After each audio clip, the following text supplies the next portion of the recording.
And we have, just in time for my bitrate to crash apparently, returned! Welcome back to the stream, everybody. That right there was Snowman, off of the Smash Bros. Ultimate soundtrack, which is a tune from, of course, EarthBound. It's one we heard last time I played this when I was up in Winters as Jeff. Hello, Baked. Welcome back to the stream. Hopefully you're having a lovely day. We're having a lovely, bright, sunny day here that I am going to spend being indoors with the curtains closed playing video games.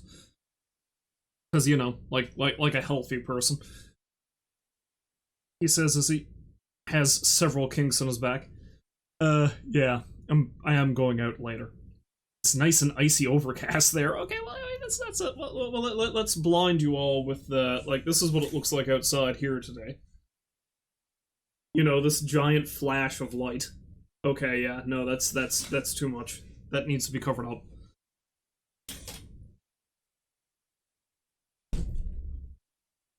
Right? Oh, you went snowshoeing, nice. I think it's pretty chilly out here again today after going up like 10 to 10 degrees. And then raining. And then it dropped again afterwards, and we got not as much snow here, but on the west coast of the island, they got a pile of it apparently, so. Anyway. But, yeah, I'll be going out later on. I spent most of my morning just playing Project Zomboid because I have a problem. I was kind of planning on streaming that, but I ended up not afterwards. I just didn't feel like doing so. If I have more time to stream later today, I probably will, but I feel like I've got other stuff I probably should be taking care of, like housework, and I really need to try to be more proactive about completing projects, basically. Because streaming as often as I can is all well and good, but I'd also like to, you know, complete other things that I can use for the stream, or just do random art projects. I haven't done that in ages. Or read. I've read a lot more this weekend than I have in weeks. And I used to read all the time, but for whatever reason, the past couple of years, I've really slacked off on that, and I miss it, so, you know. But we'll see. At the very least, if I'm going to be streaming today, it is Sunday, so let's carry on with some more EarthBound. So, I last left off, I was in Saturn Valley, and we need to go rescue a pile of Mr. Saturns from a big ol' pile of barf in a factory behind the falls, apparently. So let's go ahead and do that. Once I switch over to yonder capture card. Oh, well, it's actually shutting down. Oh no. Well, that's because I had the thing turned off. Of course, I need to do the same thing I always do.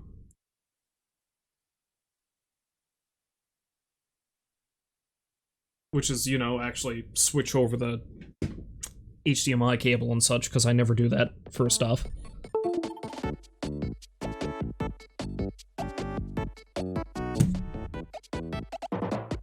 There we go.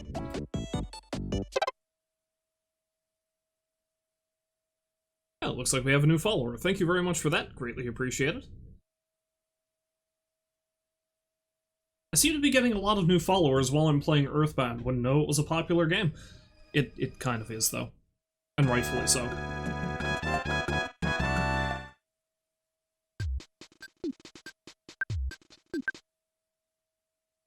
You know, the funny thing... The funny thing, too... I kind of blanked out there for a minute. You ever start a train of thought and then immediately lose it? Okay, alright, I remember what it is now. I saw one of the... Well, he's not necessarily a local streamer, but he is based in Newfoundland. He's closer to Central. But I've sent raids over to him every now and then. He plays a lot of retro games. I am Jeff. One thing I've seen him post to Twitter recently is that he's actually got a monitor that he can play retro games on so that it looks more or less correct. And it's an old... It's an old computer monitor, like one of the old CRT ones. And see, I've always thought about getting a tube TV that I can hook my old consoles up to, but I never, for whatever reason, considered that getting a CRT monitor will do the exact same thing. And I think they're easier to find than tube TVs are nowadays. So yeah, that might be something I pick up at some time. Now the problem with that, of course, is I don't really have a lot of desk space, so I don't know where I'd put it. And I also don't have a car, so picking one up and transporting it back home would be a bit of a challenge, but we'll see what happens. Because I think there's a thrift store closer to the center of the city that often has old monitors, so I might have to check that out. Of course, there's also one just up the street from here. I don't think they have electronics very often, but I might have to look into it. Family used to have a ton of tube TVs. Yeah, I kind of wish we hung on to the old one that we had when I was a kid, because it was one of, I think I've talked about it on stream before. It was one of those ones that had, like, wood paneling, and as opposed to, you know, the standard controls that those things had afterwards, like the buttons, it had dials. So it only went up to, like, 13 channels, I think, and when I was a kid, we only had 2 or 3. Oh, what am I playing on? I am playing the version of EarthBound that is on the mini SNES, the SNES Classic that Nintendo released. God, that was a while ago now. I think the SNES Classic was released, what, 4 or 5 years ago now? It's hilarious that this device is that old now. Yeah, that's what I'm I do own a physical copy of EarthBound for the SNES, because, I mean, I've got a Super Nintendo kicking around here somewhere. But because this is already adapted to HDMI and I don't have a tube TV or anything, I decided this is the easiest way to play it and stream it. I've got a few games like that, honestly. That, and I have more games on my totally legit mini SNES. You know, games that came mysteriously packaged on it, more so than the ones that were supposed to be on there. I have no idea how they got on there.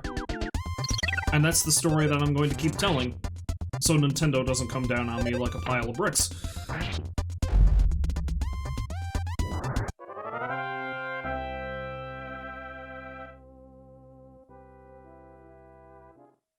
Yeah, on my relatively small desk, I currently have 2 monitors.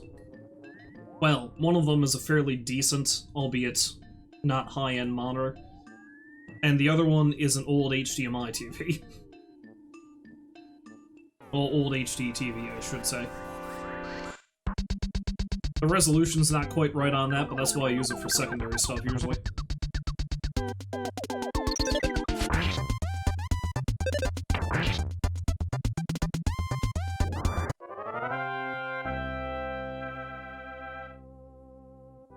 You know, the funny thing about Project Zomboid, I feel like I've been talking about it a lot lately, but I've just become hooked on it, is I started another game in another area because I wanted to try it out, and I think I like it better than the initial spot. So now I'm half tempted to just restart my stream character again and start over there. But I think what I might do instead is I might try to hang out in the initial area as much as I can, find a car, and drive over to the other area and set up there. Providing I don't get eaten alive. I mean, it's always a possibility. The character I spent a lot of time playing as off-stream, after 12 days, I think I fucked up badly and got destroyed. The plain crocodile and its cohorts. I don't know what's so plain about him just springboarding himself off of his tail, but... now if I remember correctly, the frog is pretty strong against, physical attacks. But both the crocodile and the frog are weak against frost, so... Oh, that's fire. Not fire. It's the crocodile, freeze the well, actually, let's freeze the frog first.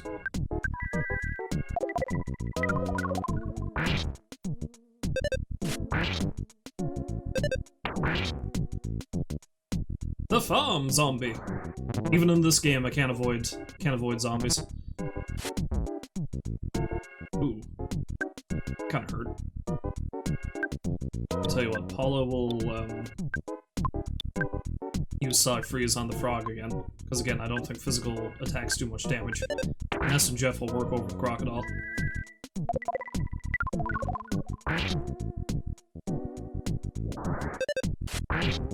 Speaking of stuff I need to work on stream-wise, I really do need to come up with more point rewards.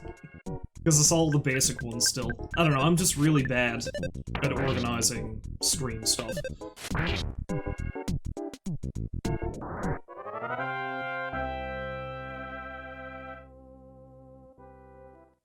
It's a lot of experience points. Gotta use your 157,000 points on something.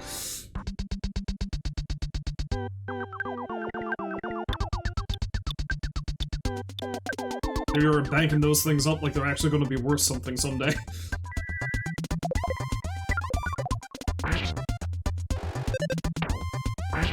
I mean, I do call them penguin coins. Maybe I'll set them up as my own sort of bullshit cryptocurrency. What else is that, like 250,000? Wow.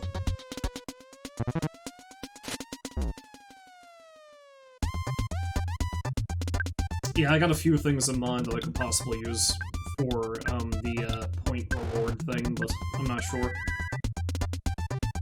Ah, hello Rose, welcome back to the stream. Speak of the devil and he shall appear.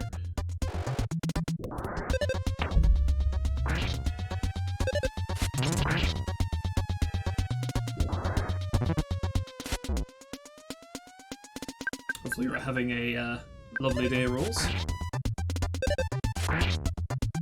Pounding the terror of the wildlife, as I tend to do in this game.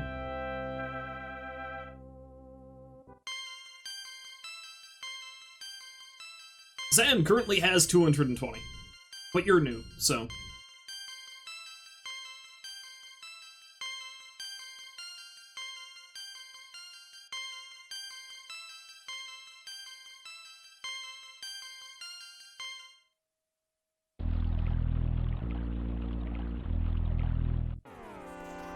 Oh no, the crocodiles! Oh, the other one didn't manage to make its way down to me. I'm not going to complain about that.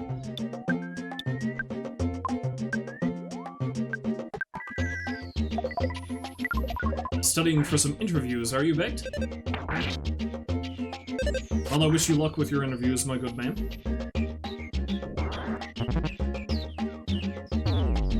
Oh, damn! No, she's gonna go down. Oh, wait, no! Oh! Oh, man. Oh, that was harrowing.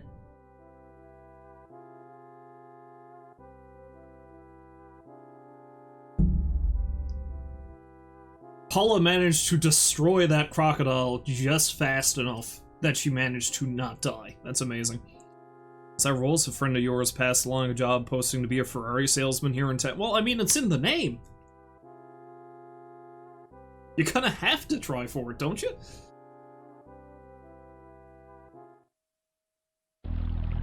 Your name would be even more fitting.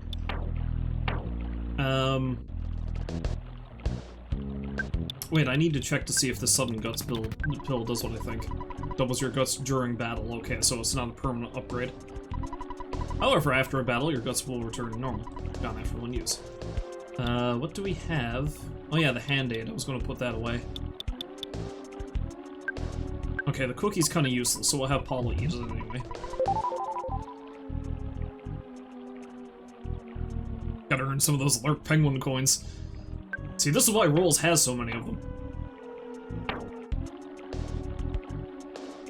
Do I actually have much in the way? I got a bunch of skip sandwiches, which are kind of useless in the long run.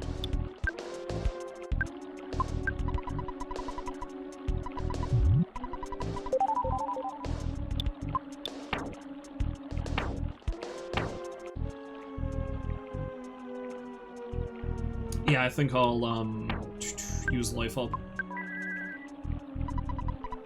And we'll fight that crocodile. Oh god, there were more! Anyway, good luck with those errands there, Rolls. Follow with the smash!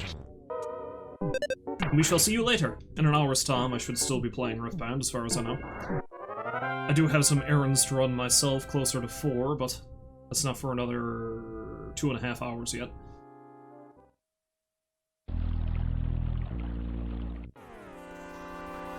I'm moving so fast.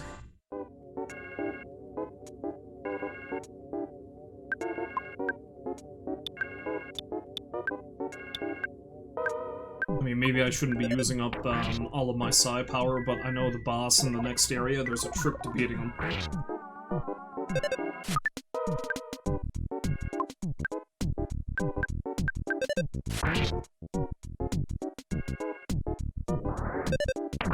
And it has to do with the jar of fly honey I picked up from the demon tent.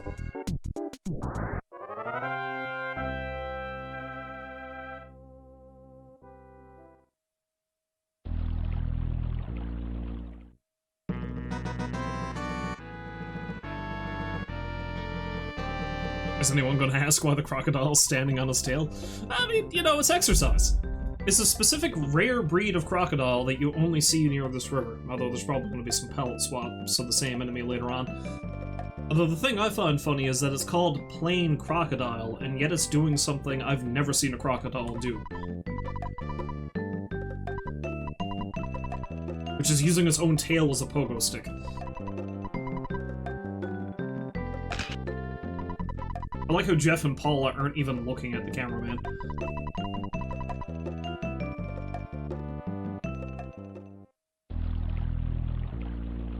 Of course, the wildlife in this game do a lot of weird things. Say the password. And now we wait for 3 minutes, because that's the password. Like, legitimately, we need to just stand here underneath the waterfall for 3 minutes. Prove along with these tunes.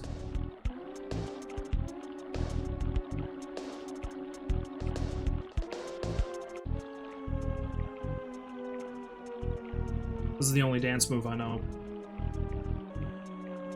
I have no rhythm. I'm pretty sure I have to actually just not touch the controller after the text box asks for the password. I could be waiting here forever if I screwed something up, though.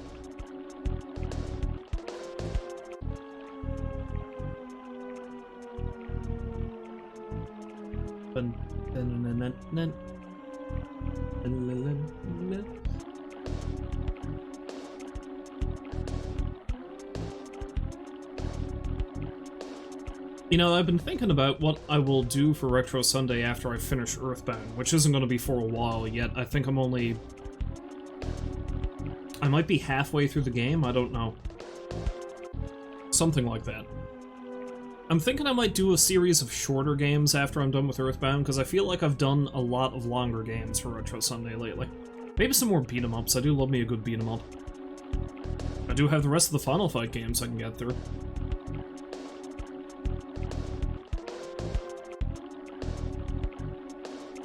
I feel like I might have screwed something up here. Has 3 minutes passed? I don't know, I'm impatient. I know a way I can check it out. I can use the handy-dandy stopwatch. But let's do the thing again. Say the password. Okay.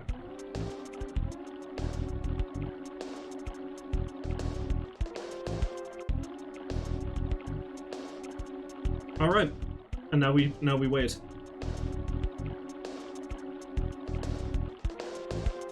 While we were sitting here, can anyone tell me the difference of Pac-Man and Miss Pac-Man? I mean, I can't recall, but because I've never played a lot of Pac-Man myself. One has a bow. Yeah, there we go.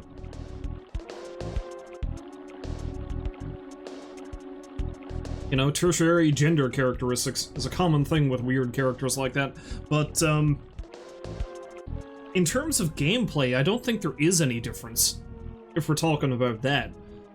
Because I'm pretty sure that the Miss Pac-Man game is essentially just, you know, extra levels for Pac-Man, and she has a bow. Also, I think lipstick. I think there is, like, some red pixels at the end of the mouth there as well. But, she's like Pac-Man's wife or girlfriend or something. They do have a kid, I believe, because I'm pretty sure there's another game that came after that that's just simply called Pac-Man Jr.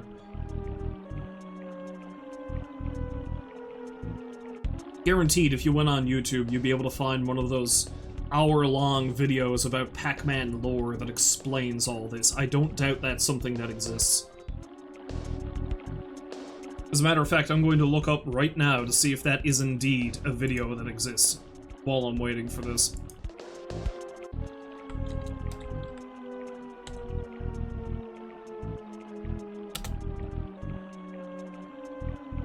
There we go. The very top result, if you type in Pac-Man lore in YouTube, is the Pac-Man Iceberg Explained, and it's 40 minutes and 23 seconds long.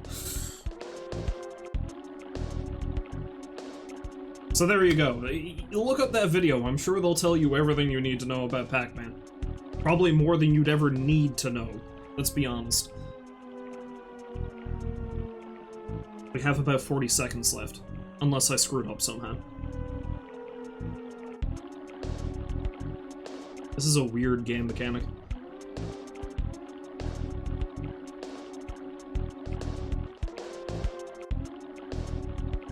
It's a good thing this game came packaged with a player's guide when it was released in North America, because I can't imagine that a child would think that what the Mr. Saturn told you back in town was something you really needed to do.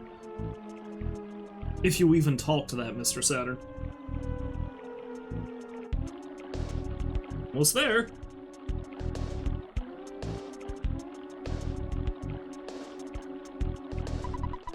There we go. See, is it a lame password? Or is it a great password? Because who would think that you'd have to stand there for 3 minutes and say absolutely nothing?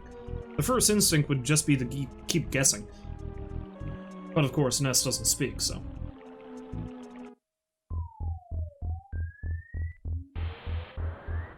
This is actually designed a lot like some of the factories you have to go to in Mother, the first game. Did you bring some fly, honey? It's Master Belch's favorite. Yes. Okay, you may pass through. Hey, be careful. Be sure you don't drop it.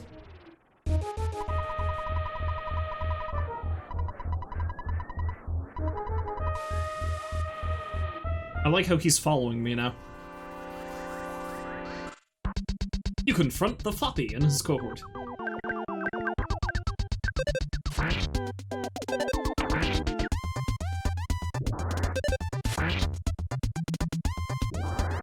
I feel like this is going to be a bit of a cakewalk.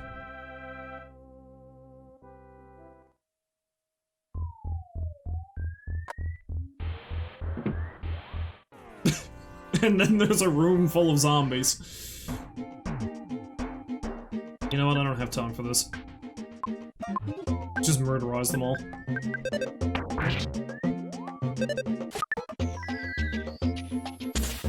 I won't use the extreme version of Cyrocken, though.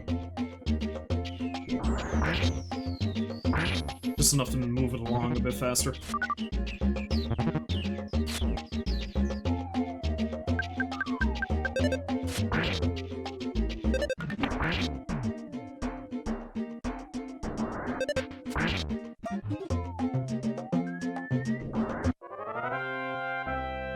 That's your spirit animal?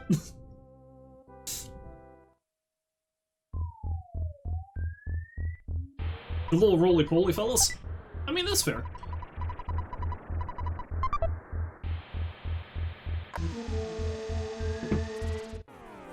I'm sorry to be destroying so many of your spirit animals, though. Many apologies, but they startled it.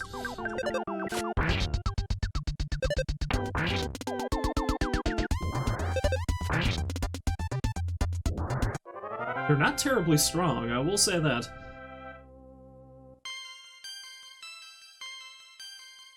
I see Jeff is almost caught up with everybody now in terms of levels, which is nice.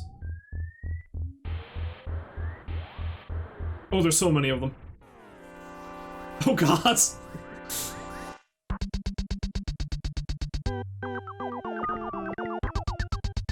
There's Baked handing out the gift subs once again.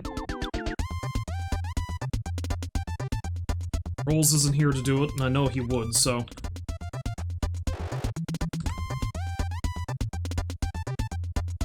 Bam. Oh yeah, you were last playing Fallout 4.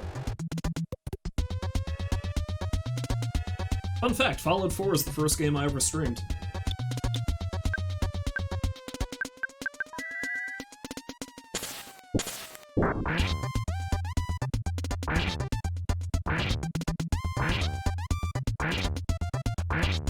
So, what are you playing Fallout 4 on, by the way? Are you playing it on PC or on console? Because I've got it for the PS4. I like how I did this, because that's where the PS4 is. Oh, you got it on PC? Nice.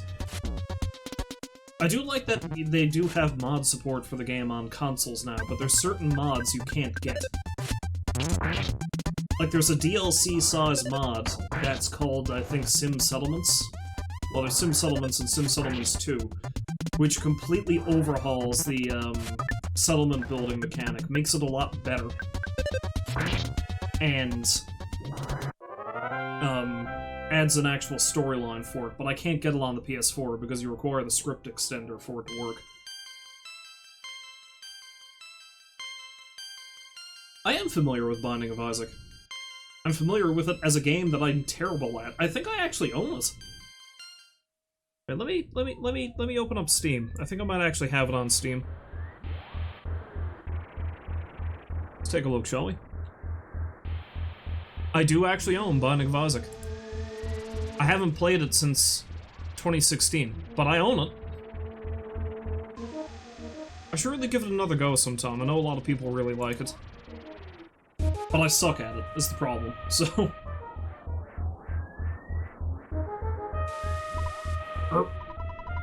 It's hard to make the gross sounds that Master Belch does.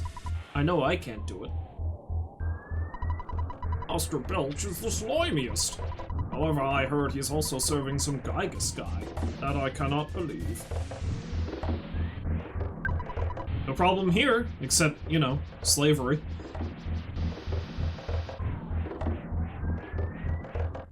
How are the Mr. Saturns packaging the fly honey? They don't have any arms. Putting them in the jars with their big old schnozzles, perhaps?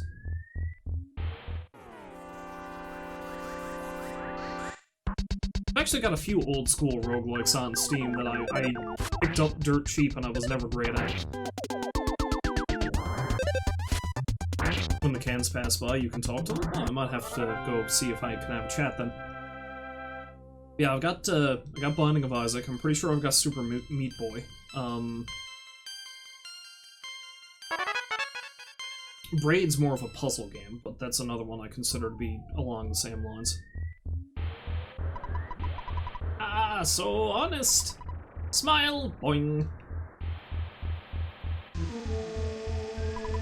Tired, but so good! Ding! I get the feeling that they're, you know, lying to me.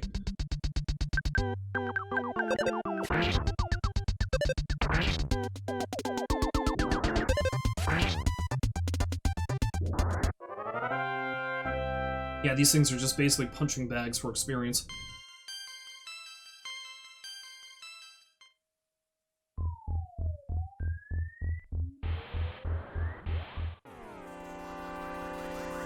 Now, there's a couple of things that I think you might be talking about there. Because I know there's a game called Castle Crashers, I think, which originally started on Newgrounds. Little cartoony night dudes.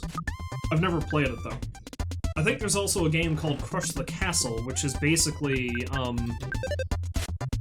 there was a bit of controversy over that, if I remember correctly. Because Crush the Castle was a game where it was like medieval themed and you had these castles that you had to destroy with medieval style trebuchets, and you had different ammunition loadouts you could use for it. And the controversy about that was when Angry Birds came out, the gameplay was exactly the same as that game, and that game came out first, so... But yeah, I've never actually played Castle Crashers.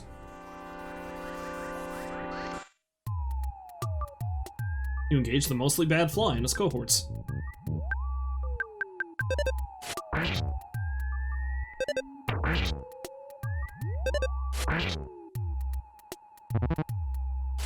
Why is this slimy little pile such a jerk?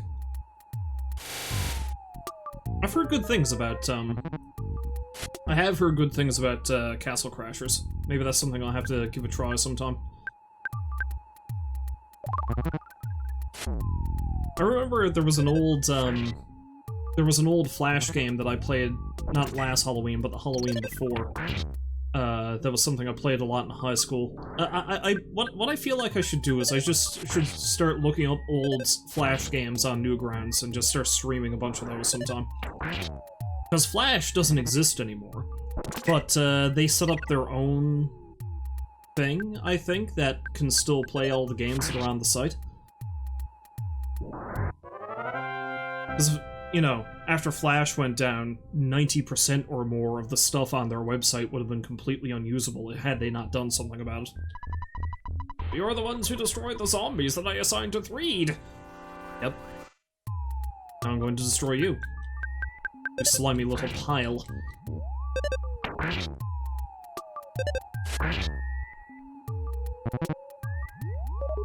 Oh.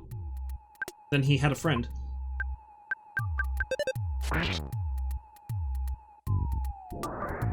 I don't really have a set stream schedule anymore. Basically, I stream whenever I can. I try to do EarthBound, well, I mean any retro game, every Sunday, but beyond that,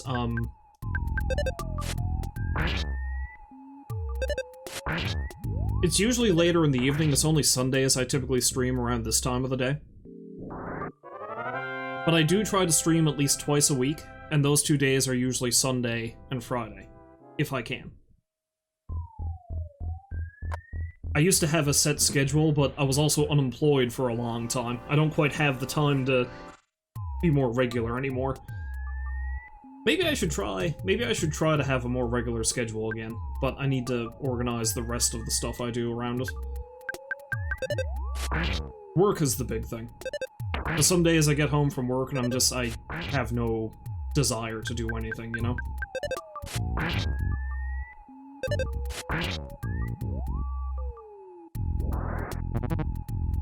Sounds good. We will certainly be happy to have you in the chat, my friend. The more the merrier and all that. Of course, I suppose I should specify, you know, I'm talking about times of the day here. I live in Newfoundland, so whatever that time period difference is for you.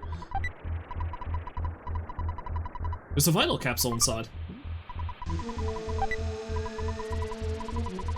HP sucker. Calorie stick. Okay, let's actually take a look at these things. I think the vital capsule is something that increases a thing. Increases your vitality when taken, which should be hit points, which means I should probably give that to Paula, maybe. What does the calorie stick do? Okay, it's just a who's it? Who has the lowest vitality? Paula. Yeah, let's give it to Paula. Keeping her alive does seem like it'd probably be a good idea.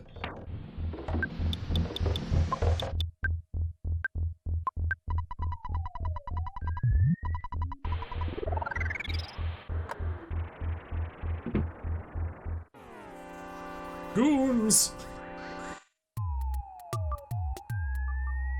You slime! You little pile. Yeah, these things are mildly tougher than the, hobbies.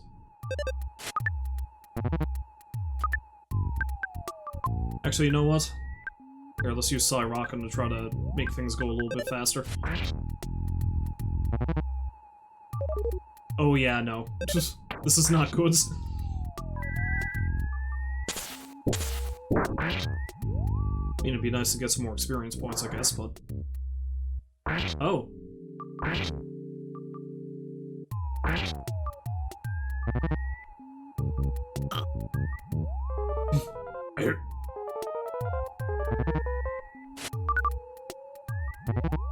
There's a lot of really great things about EarthBound, but the music is certainly one of them. There's a lot of great boss themes and enemy themes in this.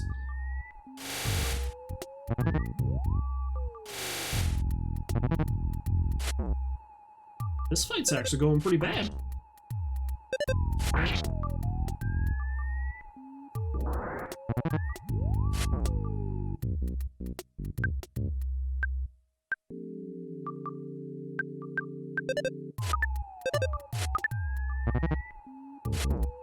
I may have to flee. If not this fight, then I might actually have to leave the factory and come back. We're already crying. Your stinky breath is doing nothing.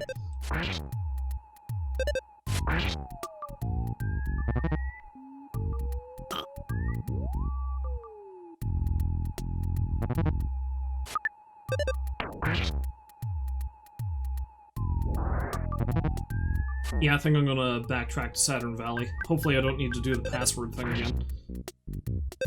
But I should go back and rest up and maybe buy some healing items.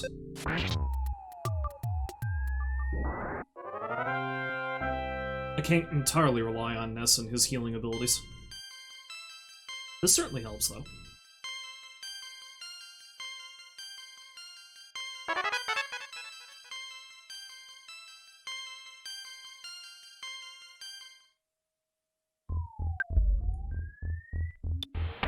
Alright, folks, we're in rough order.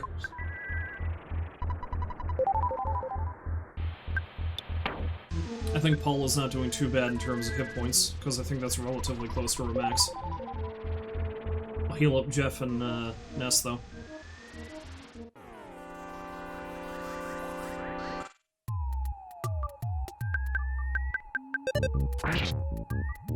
Maybe I'll explore a bit further to the left, though. I think there's a door over there. Maybe there's some items that'll help.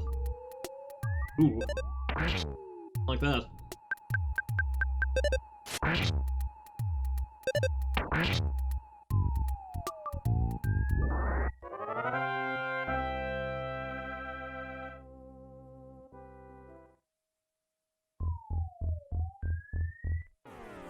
Haha!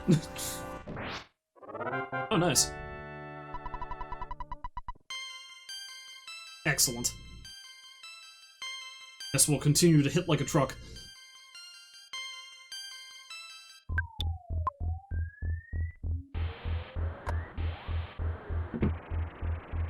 Oh, that helps.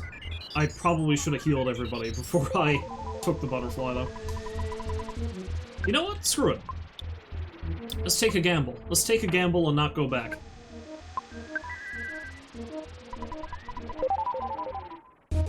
Ever forward. Keep pushing.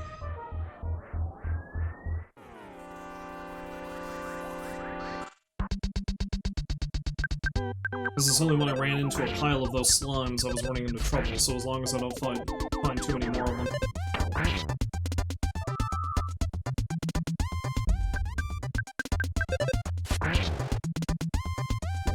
Hopefully I don't regret that. I know the boss of this area is a bit of a pushover, so I'm not too concerned.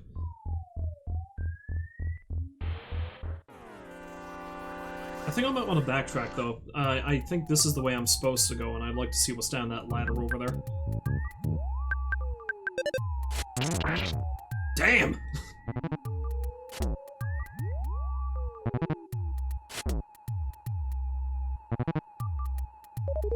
Okay, see, that's a problem.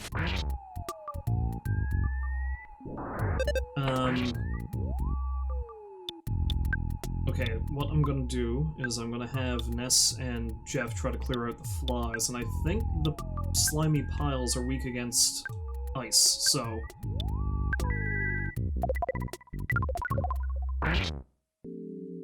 Here we go.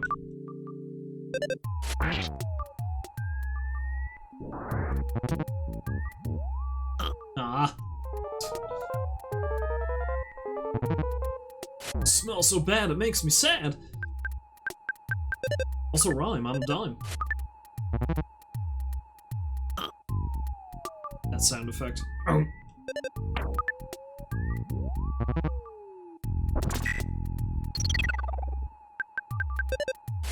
As long as I can get a couple of hits in, I should be able to deal with this. There we go. Oh wait, no, it's not dead yet. Stupid tough slime.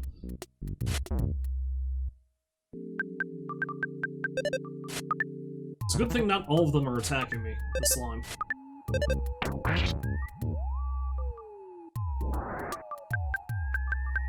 It's you and me, mostly bad fly.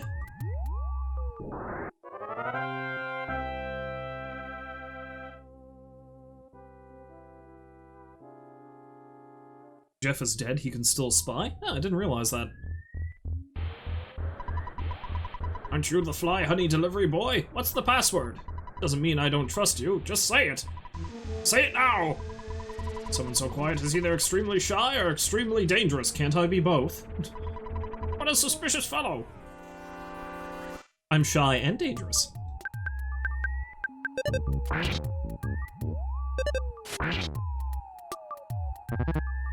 Okay, yeah, I feel like this is the way I need to go, so let's backtrack to that ladder, see what's down there.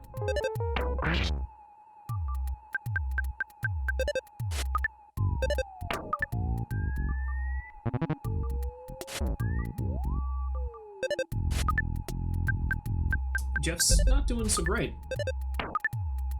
Maybe I should have healed him.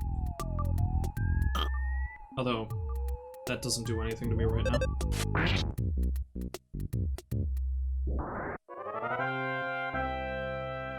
Now Ness's bat is covered in a pile of slime.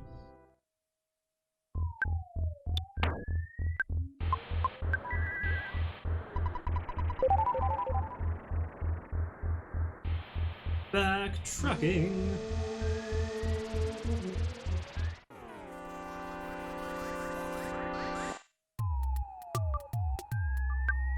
Okay, let's try to move this along. Paula still has plenty of psi built up, so she could probably stand to use a bit of her ability. Because then he'll do that.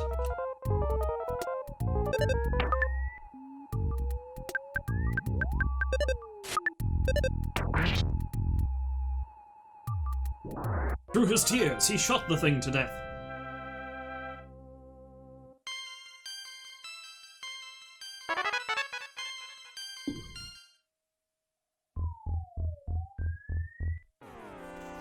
Psi Thunder is pretty good, but I think it's completely random if it's going to work. Like, it's more likely Psi Thunder is going to hit an enemy if you're fighting a pile of enemies. If you're only fighting one, I think it's only got like a 50% chance to hit it. Or something like that. I don't know, I hardly ever use the Thunder things. There's certain enemies that are weak against it, but...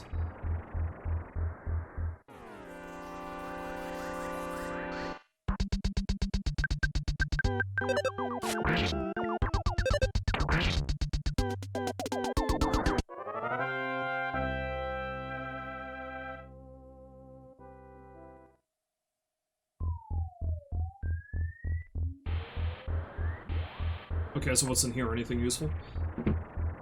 Zombies? Piles and piles of zombies.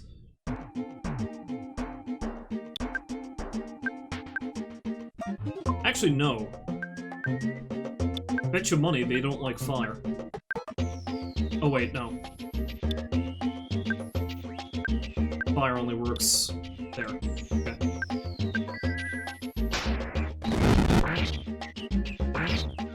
Yeah, that works. That works. It's Arctic cold breath. Oh, that's kind of cold. Well-known fact about zombies, they can give you the zombie virus and also the common cold. That zombie also started laughing hysterically, which is a creepy thing to think about.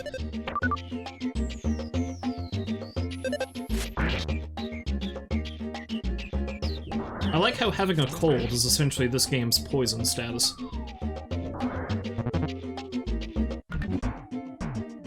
Did something very mysterious.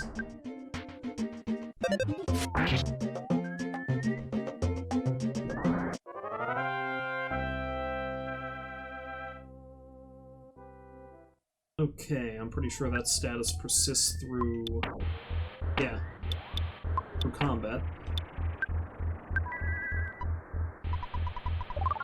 Just got over the cold by thinking really hard about it. A Q capsule.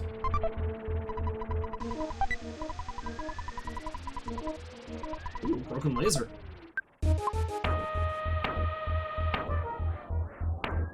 Okay, you're gonna give that to...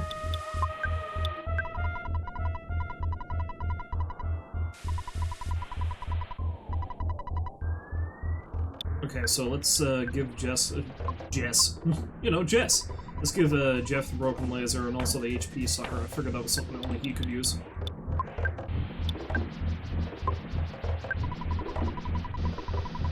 What other games do I play?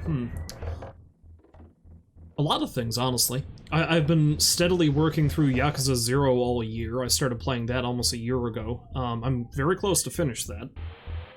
I've been really into Project Zomboid lately. I've streamed it a few times. Oh god, there's so many. I started streaming a game called Wild West and Wizards that I need to get back to. Subnautica, I realize, is something I started streaming almost a year ago as well, and I haven't done that in ages. Played a lot of Fights in Tight Spaces. That's a really fun game. I don't know. I'll play practically anything for the most part. Not a big fan of shooters for the most part, but certain ones I like. Who should I use the IQ capsule on?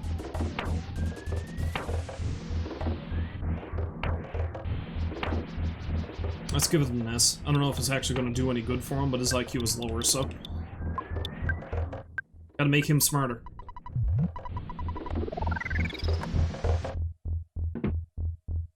Oh, there's so many of them.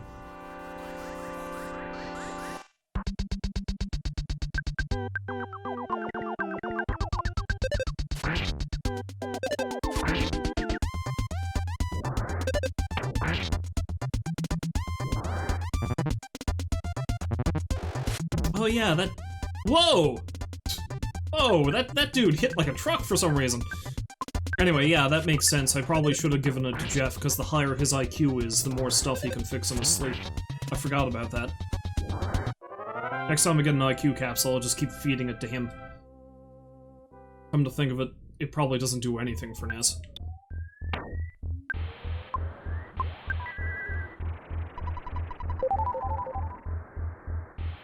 I do have a lot of things I need him to fix currently.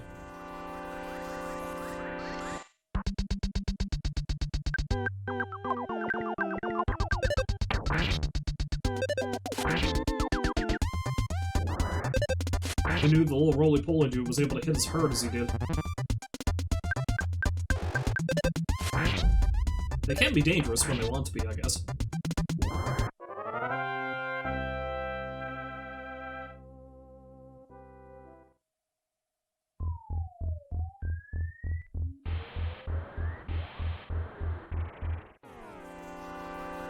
Although if I fight nothing but these things along the way, I'm perfectly fine with that. The piles of slime are a lot more dangerous than I would have thought.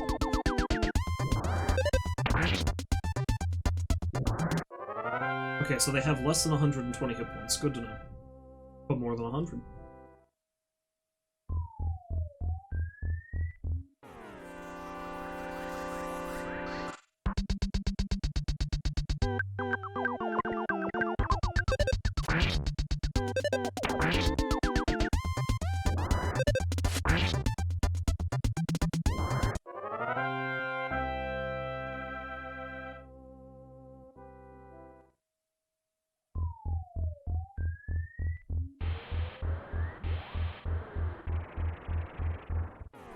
Oh no, there's a lot of them. Although actually, I think it's fire these things don't like. Not ice.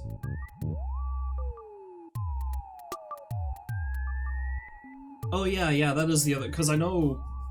I forgot about that, but yes, Guts does two things, I believe. Guts increases your critical hit chance, but it also makes it more likely that you're not going to die of a mortal wound. Like, you'll roll down to 0, but then it pops back up to 1. Which is very handy.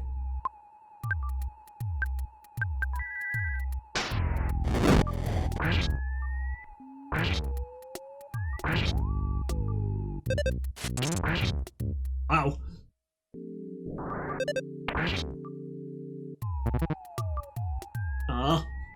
Stinky breath.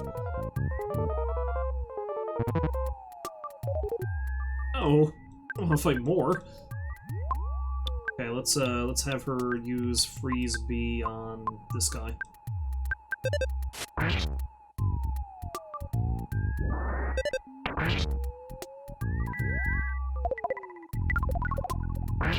Okay, you know, freeze is the one they're really weak against. Alright, gotcha.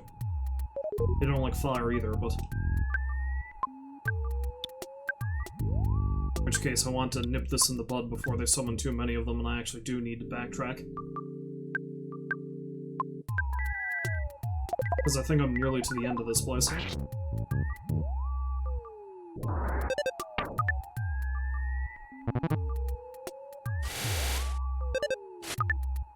Damn it.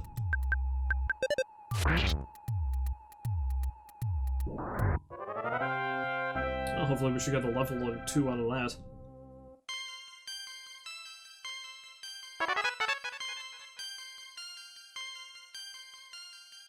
Excellent. You get a level, and you get a level!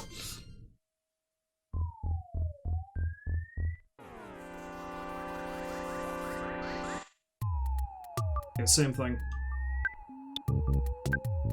Apollo will completely destroy the, icky dude.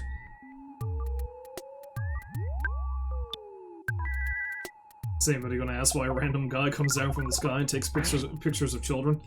And specifically tells them to say fuzzy pickles, which is weirdly perverse. Yeah, I have a lot of serious questions about the picture dude.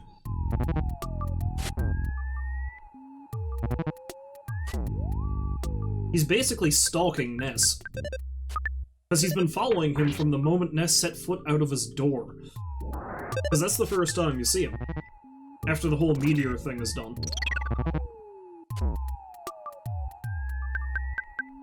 And why does he fly? One time he's gonna come down and there's gonna be a whole SWAT team waiting for him. Excuse me, sir, you need to come with us. We have a lot of questions. There have been a lot of complaints. Several restraining orders. You need to stop taking pictures of children, you mystical madman.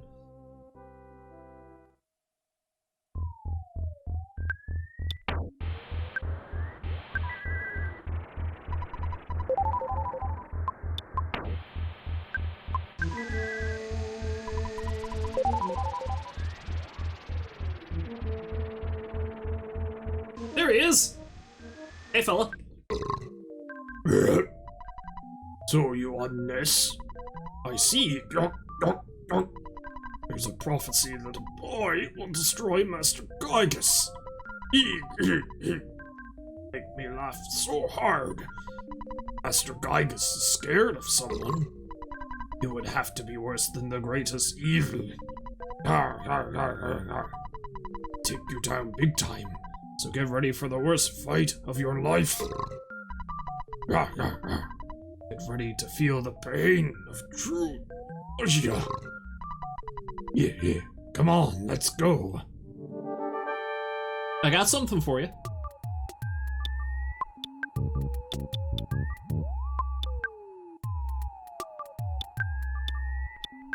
He as well probably doesn't like freeze.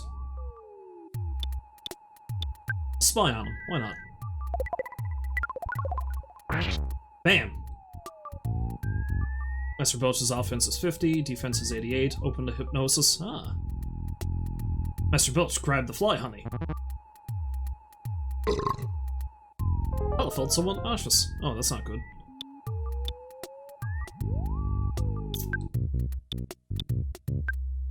Well, if he's susceptible to hypnosis, I don't know if it's going to make any difference if he's just gorging himself on fly honey, but...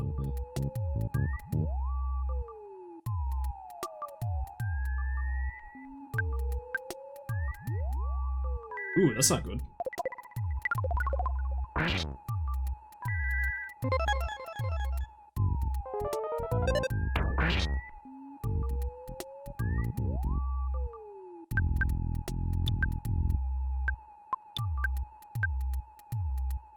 Oh, Jeff can also find presents in different items? Nice.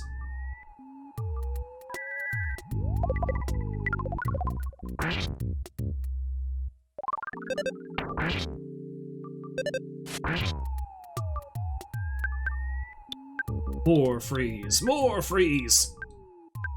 It's the last time I can do it, though.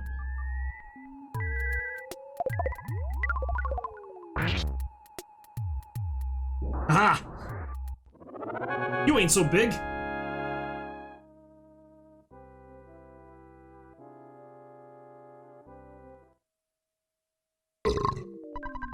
Looks like it was an even fight.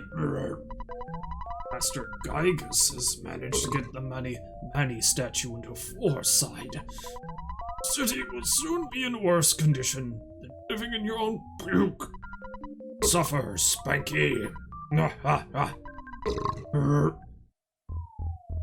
Okay. Now we all feel ill. Oh. Healing bee? There we go.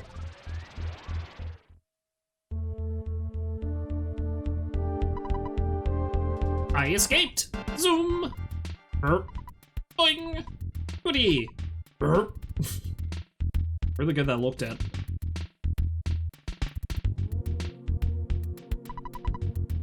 You worn down? Ah, boing! Burp. Arf. Stinky! Ew! Would you like this tune?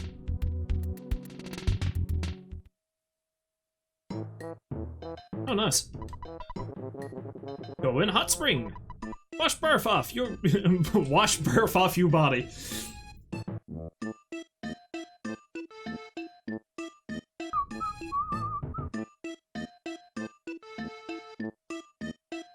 Hello, Sobrishi, or Sobriki, however you pronounce that. Sobrishi? I'm gonna say Sobrishi. I remember you completely forgot to use the honey, so you spent like 30 minutes of just suffering because everyone always missed. Yeah, see, that's a trick I learned about that fight when I was a kid and I first played this game, is the fly honey doesn't really do anything except in that one fight. And that fight is excruciating if you don't use it. Of course, you can also put him to sleep relatively easily, but the fly honey is what you should be doing. Also, welcome to the stream. Hopefully you're having a lovely day. Wash barf off you body. Drink coffee before go? Say yes to me? Say no to me? Yes.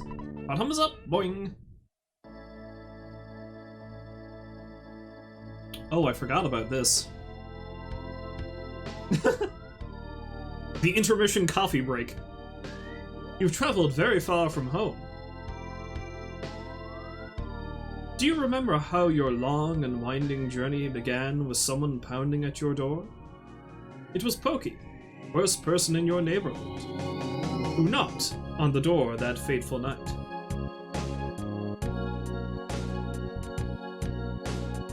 On your way, you have walked, thought, and fought. Yet through all this, you have never lost your courage. You have grown steadily stronger, though you have experienced the pain of battle many times.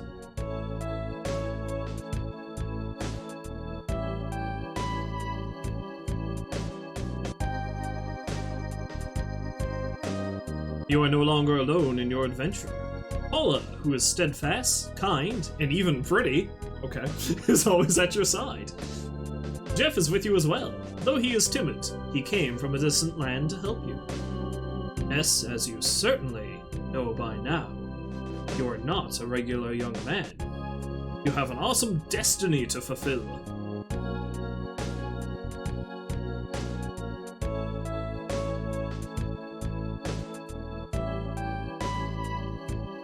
The journey from this point will be long, and it will be more difficult than anything you have undergone to this point.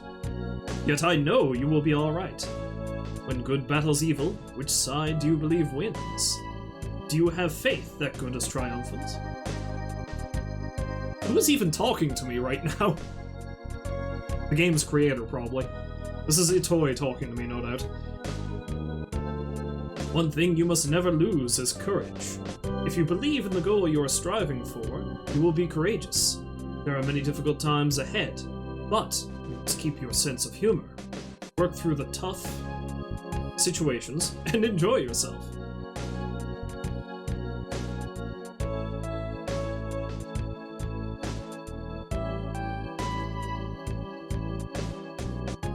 When you have finished this cup of coffee, your adventure will begin again. Next, you must pass through a vast desert. and proceed to the big city of Forside. Who spiked the coffee? The Mr. Saturns, I assume. I assume everything in Saturn Valley is at least a little bit narcotic. Ness. Olive. Jeff.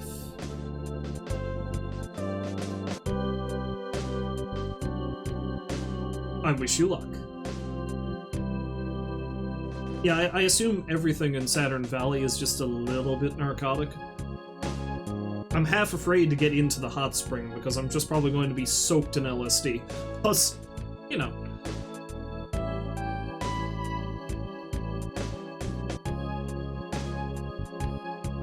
Okay, there we go. What the hell did you put in that coffee, man? Oh god, it's this freak again. Leave me alone.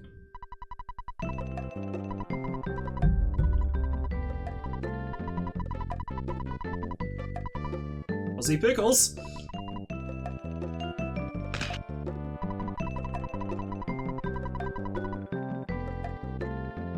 This guy. Problem here. Hot springs, rest here.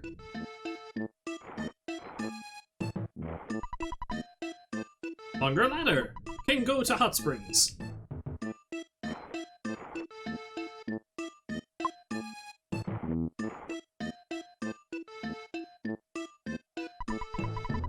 Got in and washed off all the extremely dirty gunk from your body.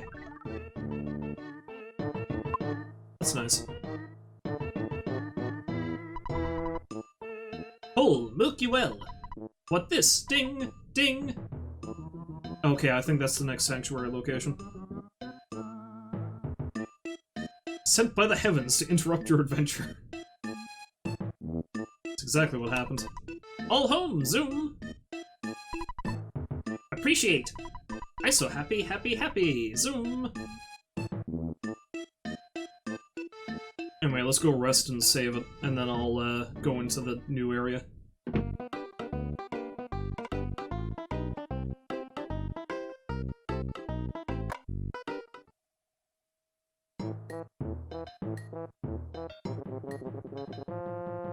Ness finishes up with the coffee and finds himself in a weird alleyway. And he wakes up and the adventure up to this point was all in his head because it was just this massive drug trip. He's not actually some small-town kid from Annette, he's just some random drunk from Forside.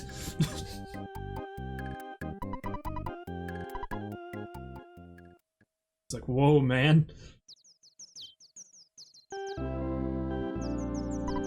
What a weird trip. Should probably call Ness's mother. Ness? Don't say a word. I know exactly what you're thinking. My son. Who'd have thought he was such a brave kid? Oh yeah, you're a hero, honey. Thanks. And deposited $8,048 into your bank account. Thanks, old man. Makes up for never seeing you, I guess. Oh, I got enough money to buy that house in Annette if I want to backtrack and do that. I'll wait until I can teleport, probably.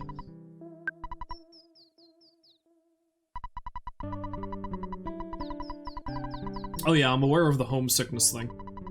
Which I still contend is a really interesting status ailment to get in this game, because Ness is the only one who can get it. And the only way you can cure it is to call his mother. It's a neat little touch. It can be annoying, but it's also a neat little touch.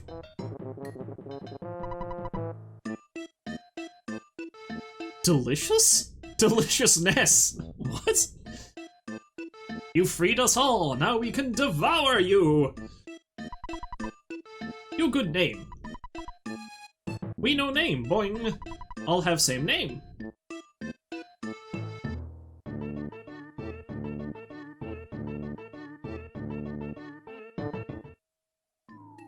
Yeah, because I think what the homesick status ailment does is, like, Ness will just randomly start crying sometimes in the middle of a fight, or he'll start thinking about his favorite food. In this case, it's going to be whiskey, because that's what I had it set as.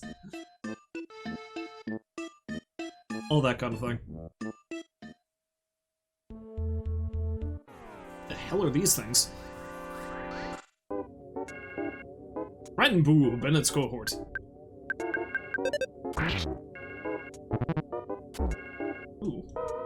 fair bit of damage from that Rambo.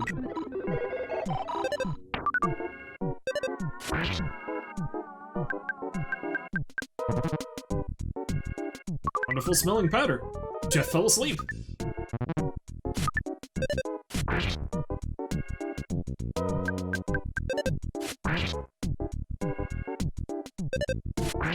Die. These things are surprisingly tough. The fact that they can shield themselves doesn't help.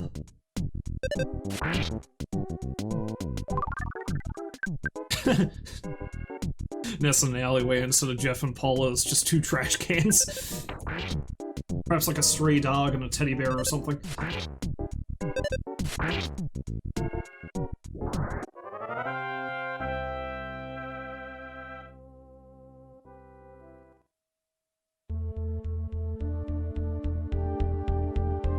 Although Foreside itself is pretty damn trippy. Well, I'm thinking of Moonside specifically. Ah, hell. I guess I'm just gonna have to fight these things.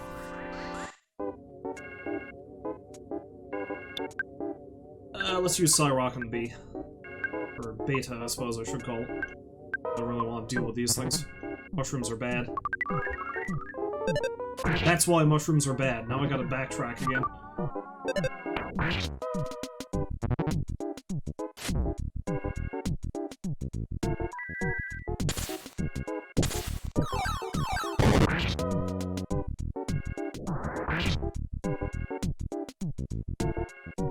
Gotta go get that mushroom removed.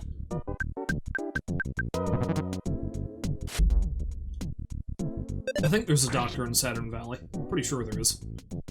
I hope so. This is gonna be tough otherwise.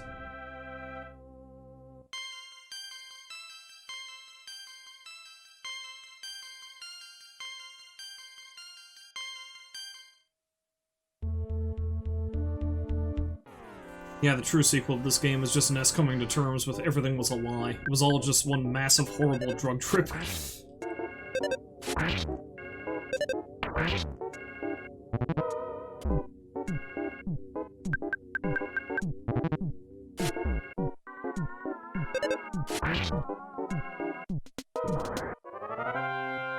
Well, so far, this initial foray into this cave has been 10 times worse than going into that factory.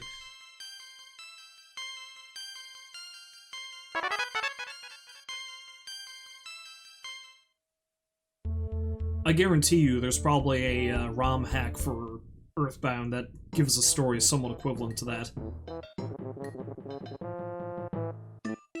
I mean, the dude who made Undertale started off by making a really creepy EarthBound hack where I think Dr. Andonuts was the main villain because he went crazy or something.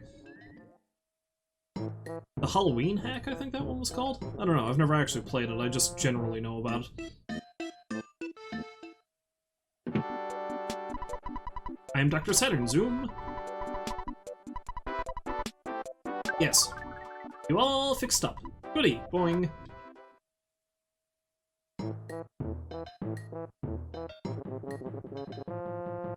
I don't really need the butterfly because I'm gonna rest up. If I'm lucky, Jeff will fix something. In his sleep. The only truth of the story is Ness has a mushroom on his head.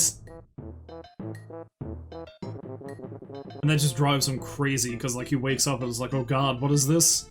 It was real!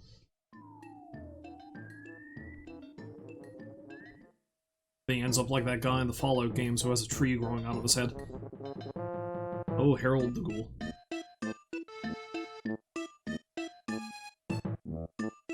Alright, let's try this again, shall we?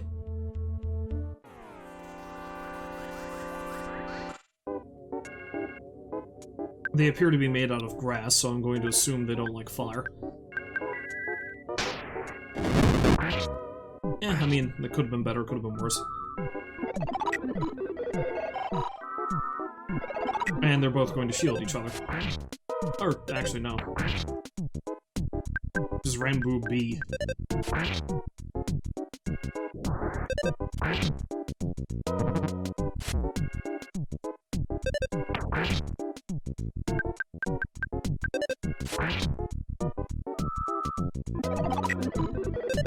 Stop shielding yourself.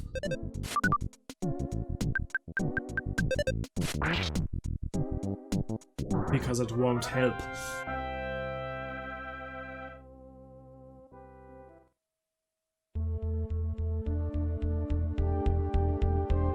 Okay, they're not... they're not mushrooms. Tough mobile spread. Let's use some fire again. I can't remember if there's a boss at the end of this or not, or if, Master Belch counts as the boss for this area. No, there must be. Like, there's always a guardian at every sanctuary, so...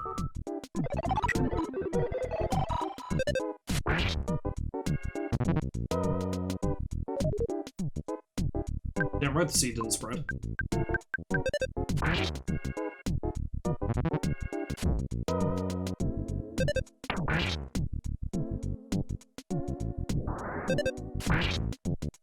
Imagine hitting grass with a bat! I don't know, there's a lot of questionable things about the enemies you fight in this game.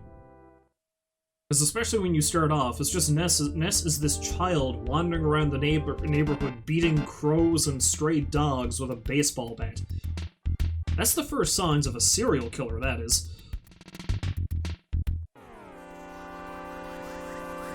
And then he escalates and starts beating, annoying old party men and hippies. Let's use that one.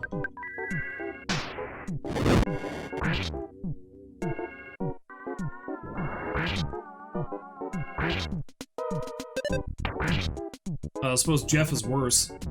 He starts off with, like, toy pop guns, and then he starts getting laser weaponry. And Paula just burns things with her mind.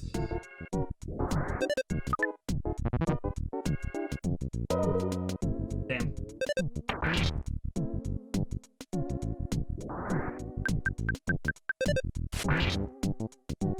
Although that's more experience for me, I guess. That's one way to look at it.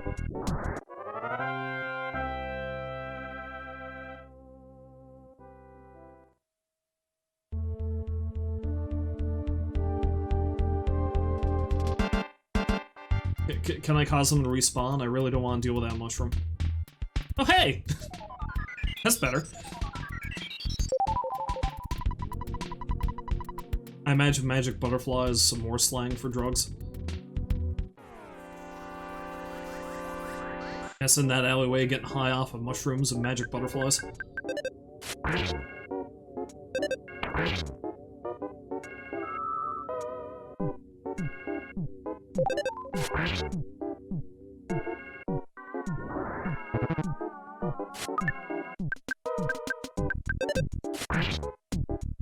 The tough mobile sprout does not look very healthy, considering how gray it is.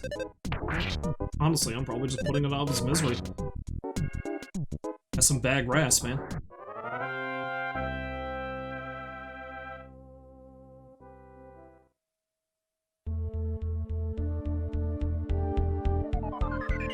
Probably should have used Ness's healing abilities before I picked up that butterfly. This seems like a cute game. Oh, there is an insane cultist. Yeah, there's a lot of weirdly dark things about this game, despite how cutesy it is. Hell, all the games in the series are like that. Now, what does that do? Must be equipped as other, increases your defense and luck. Ooh.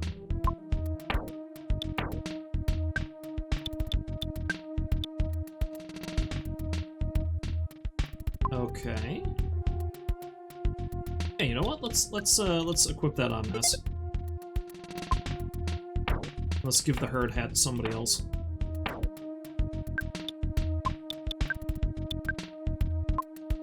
Although actually, I don't think anyone else can use the herd hat currently.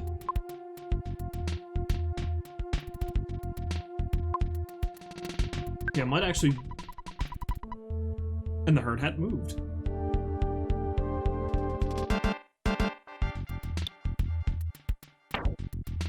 Yeah, let's actually give Ness the herd hat. Let him keep that.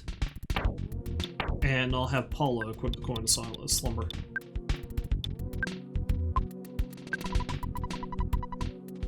She's the one who's more prone to getting destroyed, so...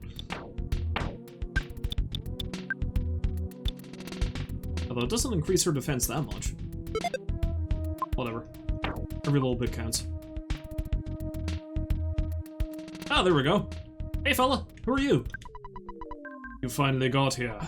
This is the third your sanctuary location, but it's mine now. Take it from me if you dare. Okay. Oh, it's the Trillion-Age Sprout. I know what that means. That means you need to burn.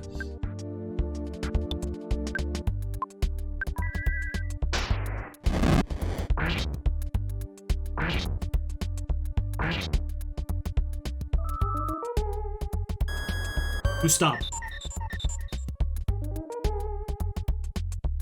54, defense is 88, vulnerable to sci-fire. I kind of figured that.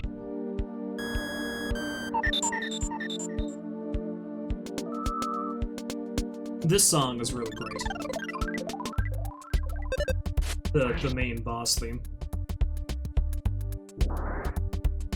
So I'll have Ness focus on taking out these things, and Paula just keep using fire. Jeff can also focus on that.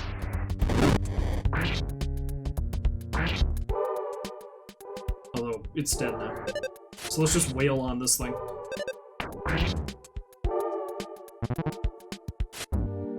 Ooh. You hit pretty damn hard, my friend.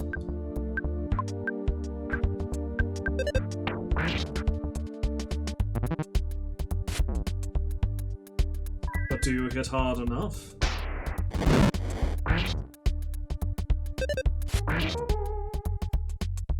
I could have Ness start shielding the party as well, but you know what? Screw it. Death or glory. It's probably not going to take much more to kill.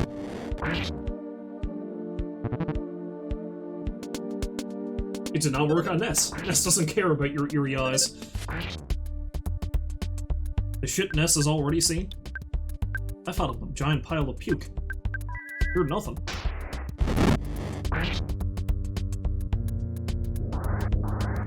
Excellent.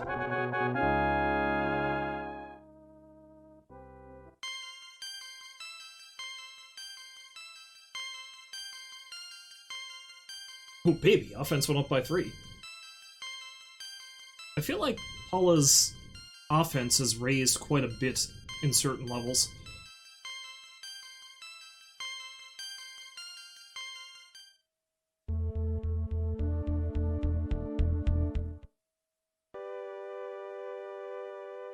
Ah, look at this place.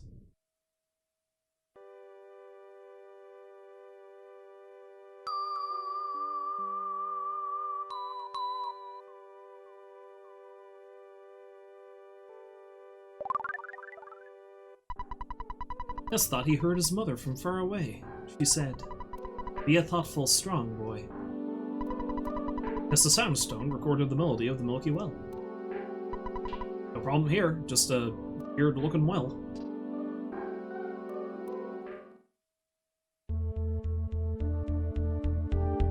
That's right, you better run!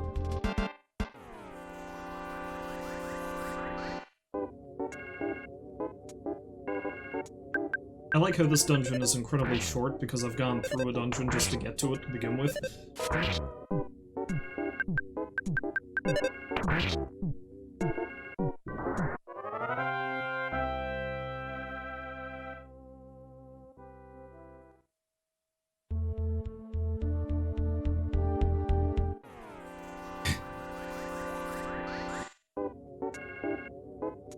I mean, Paula has enough psi power that I'm just gonna force my way through this now. Light everything on fire. I'm not too far out from Saturn Valley, anyway.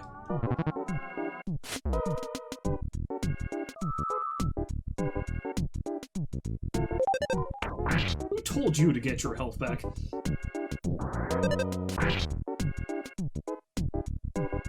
Ness heard his mother. Ness was also insane. Ness does hear a lot of voices sometimes. There's a sprig of parsley, which I think is technically a condiment.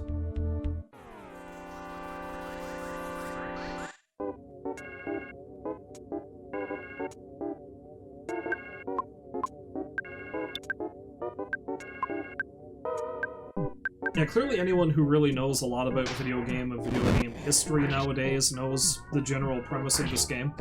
But back when I was a kid, when this first game came out, trying to explain it to somebody made it seem like you were crazy. Because I tried to explain it to a dude I was friends with in elementary school, and he looked at me like, that sounds like the stupidest thing I've ever heard.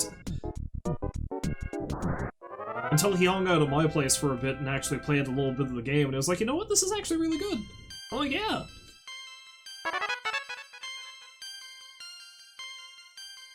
The premise is indeed insane, but it's a pretty good game.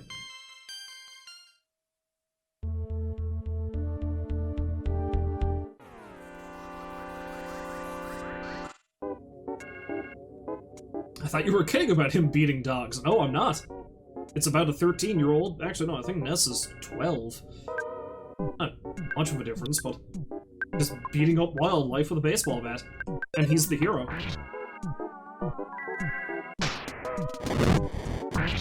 Of course, the enemies get more and more, demented the further into the game you get. Like, just wait until we get to Foreside. A lot of weird stuff happens in Foreside.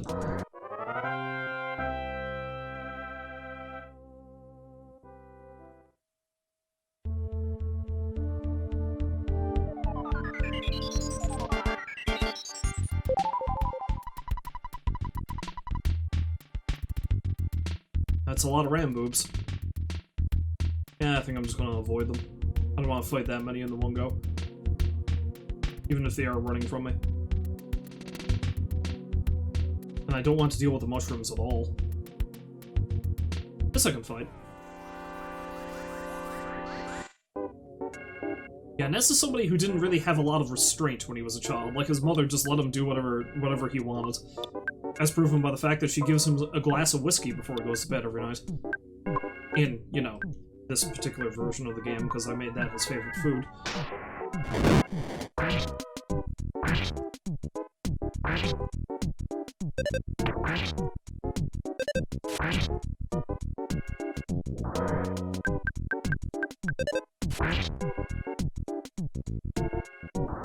Yeah, like I said, whiskey. Whiskey is the favorite food that I had picked. So Ness's mother specifically says when you talk to her, it's like, here, eat some whiskey and go to bed. As if Ness is just eating the bottle, right?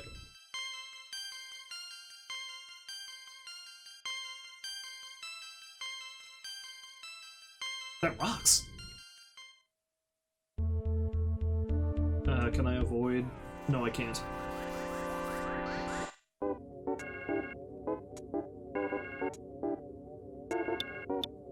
I just left, the favorite thing I just left is rockin'. Just the default, because, I don't know, I couldn't think of anything overly funny. I tapped out all my comedic potential with whiskey, which is a sad thing to say.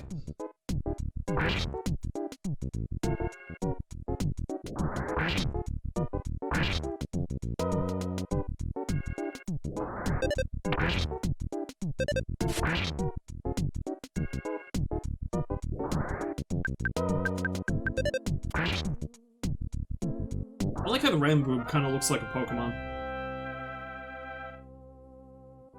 Yes, you're right. I should have made my favorite thing also whiskey.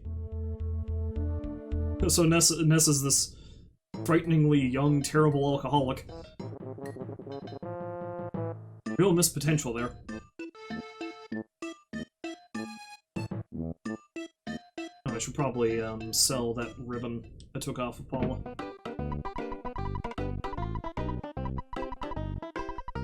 Can do all for you. Want to sell me things at me? Yeah, I think the sprig of parsley, I'll sell that, because I think that's just a condiment. Condiments are kind of useless for the most part.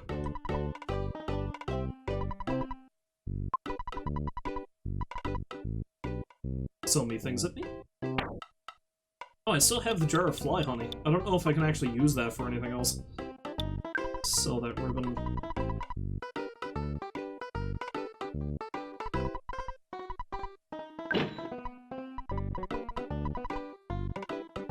I think I'm good. I do have a pile of money, though, that I should probably deposit before the terrible thing happens. Terrible thing, me being completely wrecked by something. I have so much money. I also like how Ness's allowance is completely tied to how many things he beats the crap out of. Should you get a Super Nintendo Mini? If you can still find them, I suggest, yeah, you should. It's actually a really convenient way to play a lot of really great Super Nintendo games.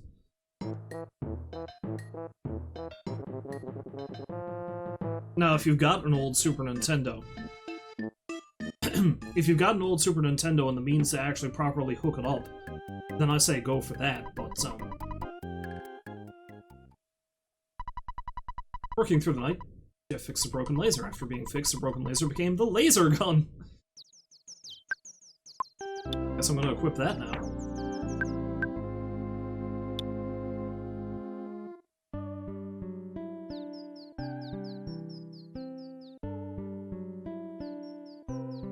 If you can get one for 20 bucks, I say do it. Over 600 games? Are we talking about the same mini SNES?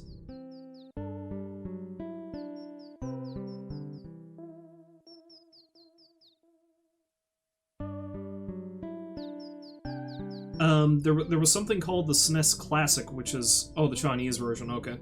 I mean, hey, if you're willing to take a gamble on it working, because it sounds like it's probably a bootleg version, 20 bucks is definitely worth it.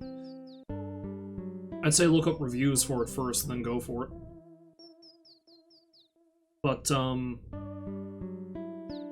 what I have is basically the, it's called the SNES Classic. It's the little one that came with preloaded games.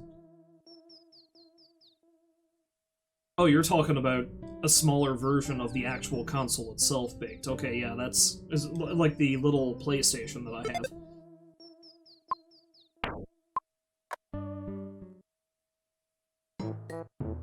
That I don't have. I have, I believe I've told the story before about the Super Nintendo that I currently have. Which I think it's actually right next to me. Yeah, there it is. Here's my actual physical Super Nintendo console. Switch over to the webcam. Yeah. It's in pretty rough order, but it's also been around for about 25 years. Oh god, no, longer than that now. I think we got this in 92? 93? Pretty sure that's when we got this one. And I believe I've told the story on stream before. We actually got this through Pepsi points. I don't know if you're old enough to like, if anyone in chat is old enough to remember the Pepsi points. What it was is Pepsi used to have, like, in their cap liners, these, like, the little plastic things in the cap. They would each have, like, a point assigned to them. I think the maximum amount of points you can get was 3. And they had a pile of different prizes that you can get if you collected enough and you sent in for it. And the way it worked is, like, there was no feasible way anybody would be able to gather enough to get any of the big prizes. I think the biggest prize was, like, a fighter jet or something. I'm pretty sure nobody ever claimed that. But this here, I can't remember how many points you needed to get a Super Nintendo. But it was a lot. It was enough that it seemed almost attainable, but under normal circumstances, you probably wouldn't be able to get it. However, my father owned a gas station / convenience store, and we sold Pepsi products. And one of my older brothers noticed that a lot of times people would throw the bottles away and not actually take the liners out of them. So what he would do is at the end of the day, he would gather up the bottles and see if the liners were left, and he just kept collecting them. So over the course of several months, he managed to build up enough points that he was able to send in and get this thing. And we've had it ever since. It still works. It's amazing. I don't know how many people actually managed to get a Super Nintendo through that point system, but we did! And it was great. Anyway, I need to go grab myself something else to drink. I'll be right back in a moment, and we'll carry on with some more EarthBound. Shouldn't be too long. Yeah, you should have saved up more and gotten the fighter jet. I don't know where the hell we would have parked it, honestly. There's a lot of empty space out around home. I'm sure we'd find somewhere to put it. I think it was an absurd amount. I think it was like 1 million or 2 million points or something you needed for the fighter jet. I'm gonna have to look it up. No doubt it's recorded somewhere. Yeah, when I get back, I'm gonna look up the Pepsi Point thing in the 90s, and I'm gonna see what the whole deal was.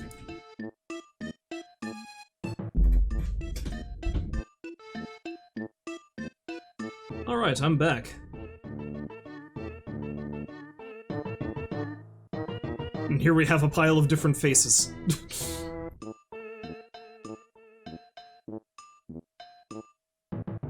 Random emote faces. Anyway, let me take a look here. I'm gonna look up. I'm gonna look up to see if I can find the whole Pepsi Point thing. There we go. Pepsi Point's jet is the first thing that pops up. 1996. Man, the first thing that pops up. Man sues Pepsi for not giving him a Harrier jet. Okay, so somebody actually did manage to. In the mid-90s, Pepsi... Okay, so we actually got the Super Nintendo later than I thought we did, I guess. Pepsi-Cola was airing Pepsi Stuff promotional campaign when one of his commercials sparked a legal controversy. Pepsi was suddenly caught with this... Okay.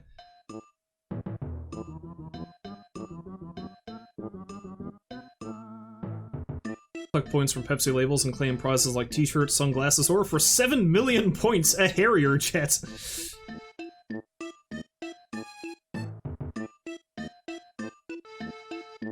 Pepsi spot caught the eye of John Leonard, a 21-year-old business student at the time who was only interested in one prize. People say, well, didn't you want a t-shirt? And I say, well, when there's a Harrier jet out there for 7 million Pepsi points, why not aim your sights a little higher? Leonard noticed some fine print. In place of labels, consumers could buy Pepsi points for 10 cents each. He did the math and quickly figured out it'd take him $700,000 to buy the Pepsi points he needed for the Harrier jet. Then Leonard hit the phones and convinced 5 well-off investors to give him the $700,000. He sent Pepsi 15 labels on a check and waited for his jet.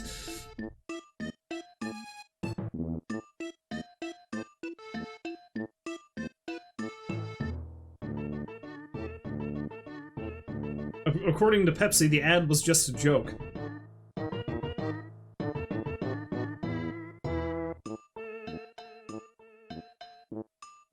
Okay, that's crazy.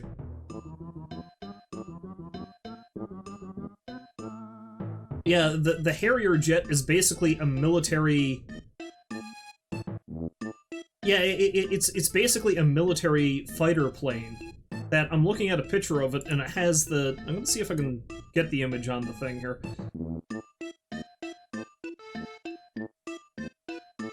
It's got a Pepsi logo painted on the side of it.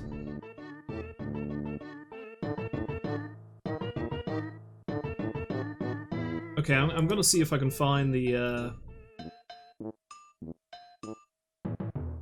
see, Pepsi Points 90s prizes. I wanna see... I wanna see how much the Super Nintendo was, if I can check that up.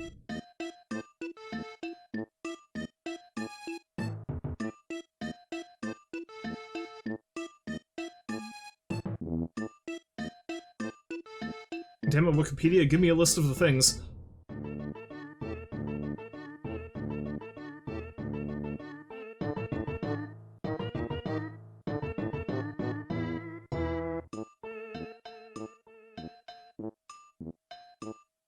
Okay, they're actually still doing the Pepsi Points thing. Okay, let's just look up Pepsi Points Super Nintendo. I might even be misremembering this. This might not be how we got the, this might not be how we got the SNES.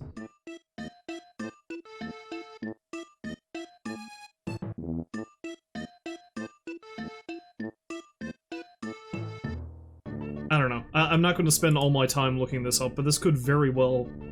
Did he end up getting the jet? Good question. I'm gonna have to look that up again. Because I didn't read the whole thing.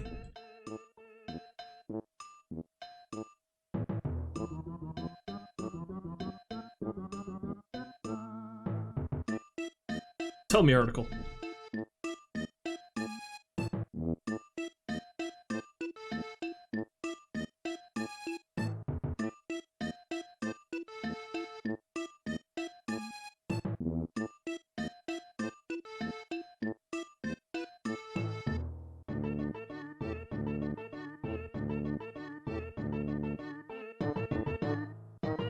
Okay, so Pepsi went to court first asking that Leonard's claim be declared frivolous. That prompted Leonard to file his own lawsuit demanding the jet.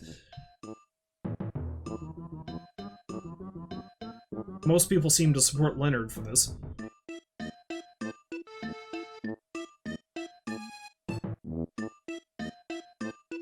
Apparently, beyond the legal action, it updated its commercial by raising the number of points needed for the jet from 7 million to 700 million. Okay, in the end, Leonard's lawsuit fizzled out. A court granted a summary judgment in favor of Pepsi and ruled that no objective person could reasonably have concluded that the commercial actually offered consumers a Harrier jet. The court also added this gem of a reason in its dismissal of the case. The callow youth featured in the commercial is a highly improbable pilot, one who could barely be trusted with the keys to his parents' car, much less the prize aircraft of the United States Marine Corps. Wow. Can't wait to fly on my new Pepsi jet. Scumbag Pepsi. Anyway, let's, yeah, it's a pretty low quality image because it was just captured directly off of a TV, but here's the Pepsi jet. Once I can find the file. And my horrid mess of a computer here.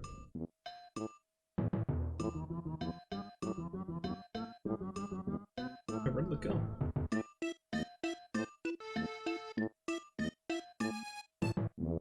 I thought I saved it. Did I save it? Oh wait, I can do this.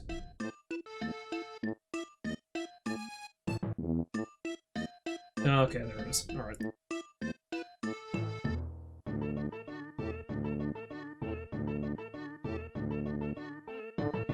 But yeah, there it is.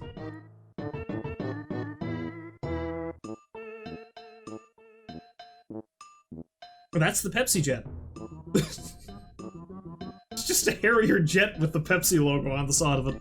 The Cola Wars are getting serious. So yeah, it's absurd that this is a thing that happened. And now I'm questioning my own memories, because in a cursory search I didn't see anything about a Super Nintendo being a prize offered through that. So maybe this legend of my family that I was alive for, I was around for, is not true? I do like the story, though, that that's how we got that Super Nintendo. Anyway, I'm going to have to further investigate that later on off-stream, but right now I'm running short on time, and I would like to get a bit further in this game. The saga of the Pepsi points will have to continue. At some later date. As long as you believe it, Baked. Believe my harebrained story.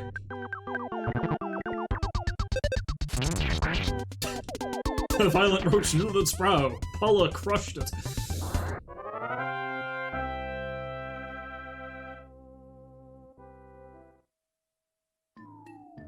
Yeah, I think I need to go back to Threed and then take the bus to Forside. I believe that's the next thing I need to do.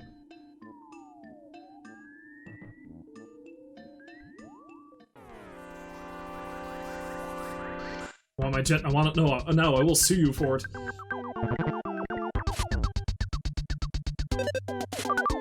On the one hand, it is insane to think that Pepsi would actually give somebody a fighter jet, but they did advertise it without having in the fine print that it was a joke. So I still think the dude had a case, you know?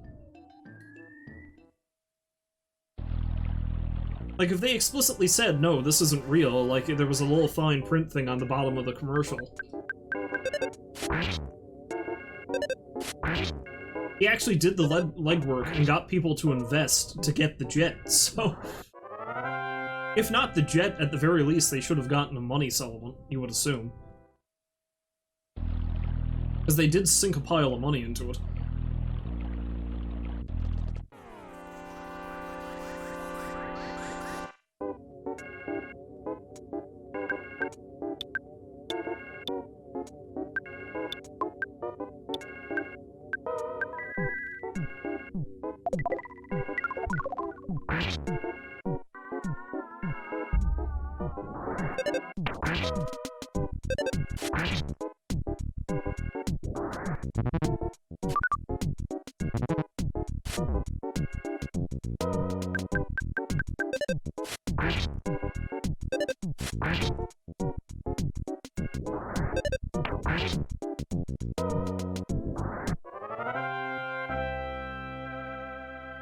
Sprite, relatable.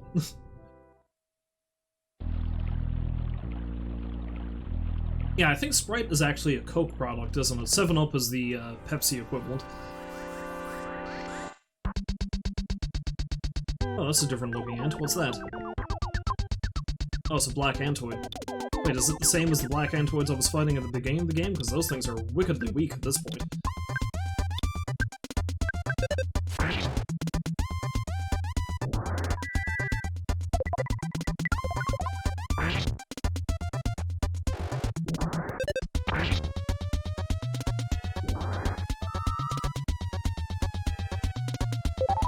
We're just staving off the inevitable antoid.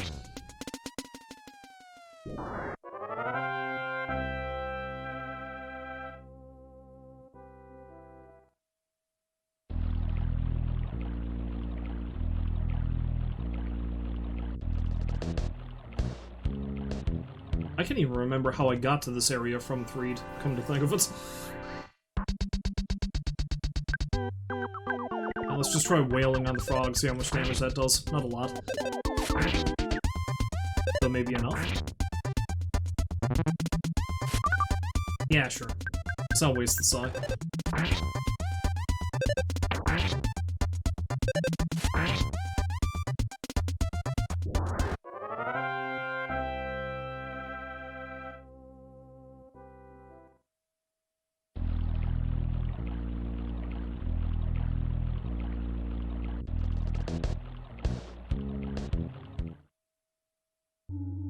Oh yeah, that's right, I got here through the cemetery. That's how I did it.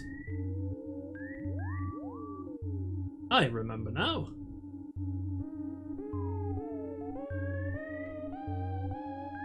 You're grinding, you have 756 points now.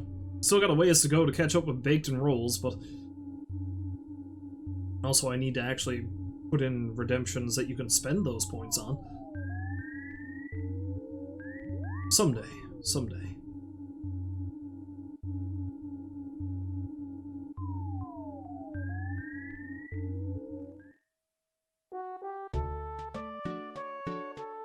Oh yeah, that's right, because Threed doesn't really become all happy and nice again until after you beat Belch. Thank you for bringing peace and happiness. Isn't that what I just said? Back to Threed. Thanks. Peace. Peace and love. Is that you, Ringo Starr? I won't forget you. Won't you come back to Threed sometime? Since the leader of the monsters is gone, the ghosts in the tunnel have disappeared. The buses can get through the tunnel now. I really didn't think those kids could have saved the town. Who would have ever imagined you're talking to those kids?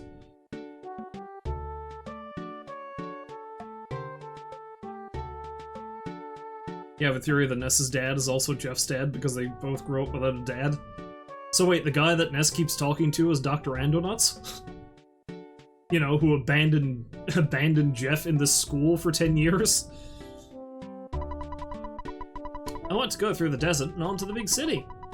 I want to see the city, and I want to smell like the big city. What? I'm a real urban type of guy. Thank you. Sweet! You're heroes, that rocks!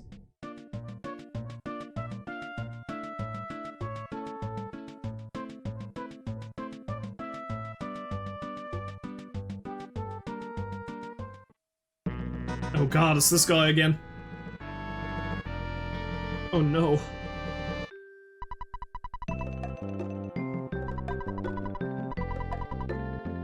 Honestly, you might be onto something there. That would probably explain why Ness keeps getting a pile of money from his father. Because I assume Dr. Andonuts has a pile of money. Absent-minded professor that he is. I mean, he had to buy for that. He had to pay for that giant lab with something. Brand new EarthBound theory. Dr. Andonuts is Ness's father. Town is at peace, but my wife and kids won't speak to me. What's the problem? You abandoned them? No problem here, just zombies. You made our lives peaceful, I can sleep again! It's like you used a bunch of peace paper, right? Became really quite peaceful compared to before. You can go through the tunnel anytime you want. Jeff is not the favorite child, Ness is. Seems like the father talks to Ness a hell of a lot more, so that's true. I had to run all over to escape the zombies. Now I can't remember where my house is.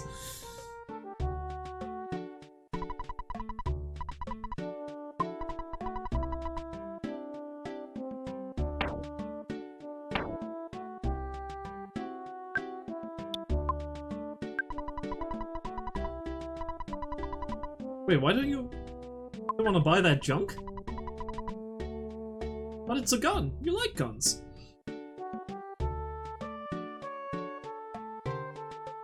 Anyway, let's have ourselves a little nap in the hotel, see what the newspaper says now, seeing as how it's probably not going to be the zombie times anymore. Then we'll catch a bus to Forside. Although, I can't go immediately to Forside, I don't think. A girl in Forside called me. There's a really popular band there now. I think they're called the Runaway Fire. No. I came from Forside by bus. Buffalo? Oh yeah, I saw lots. It's awesome.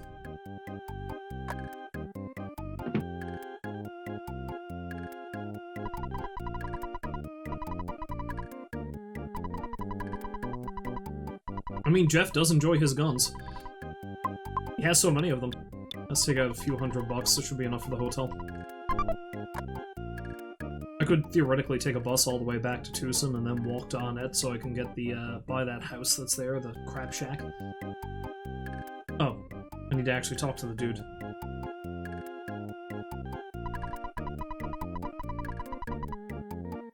It's illegal to build guns, but nobody's told Jeff that. He's not building them, he's repairing them. There's a difference. He's found the legal loophole to make weird sci-fi shit. The pride of the Threed publishing community, the Threed journals, back with a vengeance. With a vengeance. Zombies vanquished. Tunnel now open.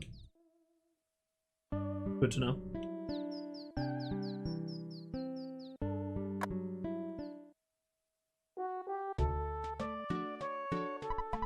Let's check the bus schedule. Looks like the next bus will come pretty soon. Jeff is tired of being the least favorite child. That explains why he's into all kinds of dangerous stuff. This bus goes to Forside. Can't let you on if you don't pay $6 for the fare. Wanna go? Okay, we're off. Funky bus music. Oh, I didn't talk to that guy. Oh well. I think there's a lot of people wandering around town now I haven't talked to before. But nuts to them.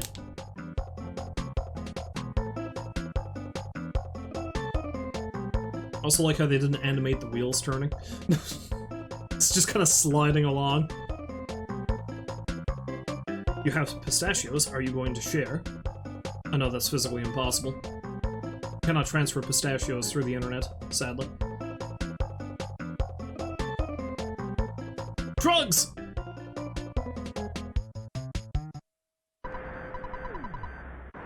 Am I going to pay? No, maybe I won't. Hello, Twin Vanity. Welcome back to the stream. Hopefully you're having a lovely day. Man, it's bumper to bumper. My job is to drive, so I can't get off the bus. It's up to you if you want to get off the bus and walk around in the desert. Hey, it's a free country.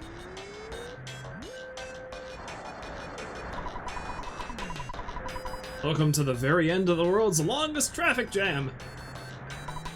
I feel sorry for the guys behind me, but I'm so bent. Leaving my car here and walking instead. The music in the desert section is pretty cool. I heard that a little ways ahead is a herd of buffaloes running across the road.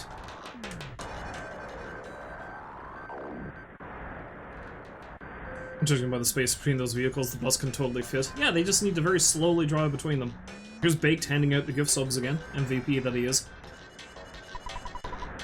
Can't move an inch. This traffic jam is taking forever. Man, do I need to go? Just pee behind the cactus. No one will see you.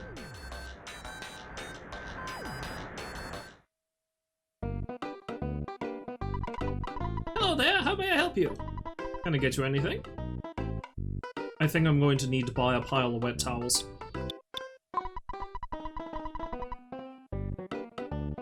Sunstroke is a really real problem here.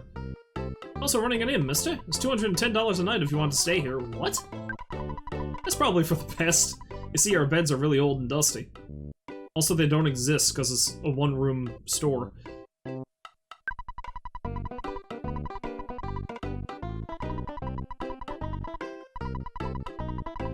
let's withdraw a pile of money because I think there should be some stuff here I can pick up.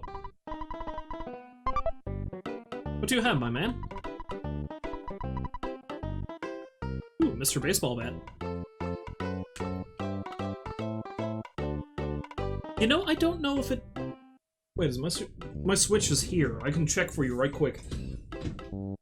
My Switch is not there. My Switch is over here. Okay.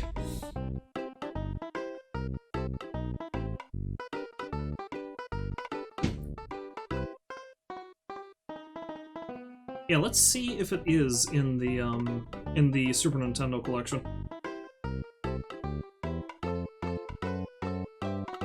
Because I know it's on the mini SNES, that's how I'm playing it, but... I feel like EarthBound is in the Super Nintendo collection on the Switch, but... I'll do the legwork for you on this one. I wish they had a better search engine here, though, because they don't really have a search engine, I don't think.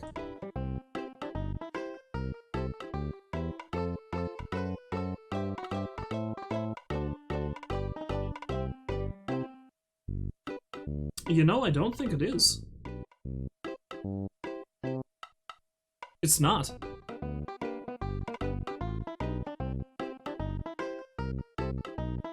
Ah, hello, Jay. Welcome back to the stream. How you doing, man? And yes, it is on 3DS. But apparently it's not on the Switch yet. Oh, you sold your 3DS? Damn. I really need to play more stuff on my 3DS. It's a great little system. The Legend of Zelda game that's on there, Link Between Worlds, is great. Hungover, but doing fine. Oh, it's like me last weekend.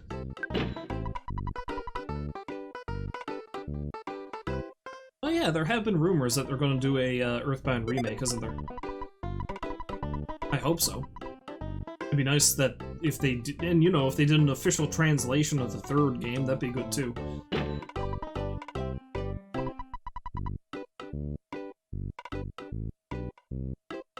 Oh, you were kidding?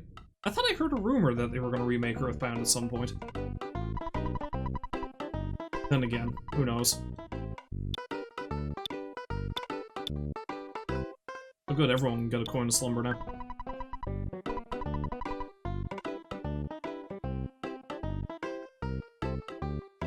Sold your 3DS to get a Vita, and then you sold that to get a Switch. Only money was easy to come by, so you could have kept those consoles. Good point. Oh wait, no, I didn't mean to do that.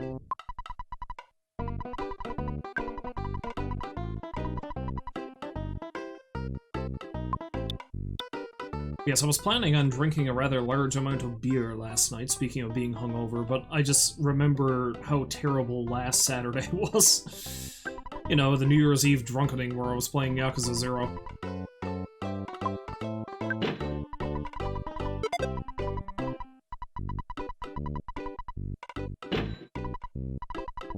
I know, Nintendo's really weird about certain games, though. Like, they get really popular, and they don't really do anything with them.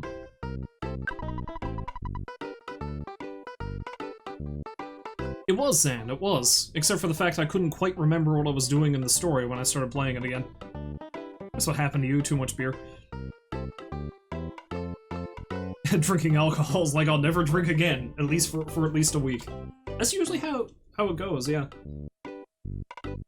Oh, you actually started Yakuza 0? Good, good. How you liking it so far? It takes a little bit to get into it to figure out how the game works, by which I mean there's certain systems in the game that I still don't know how they work, but...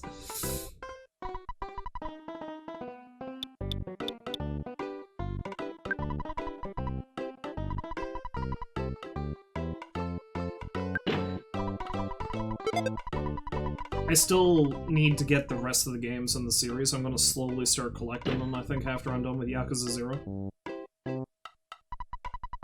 The Yakuza series is... Man, it's really hard to even describe what it's like, but Yakuza 0 specifically is a prequel to the rest of the series, and it's basically this...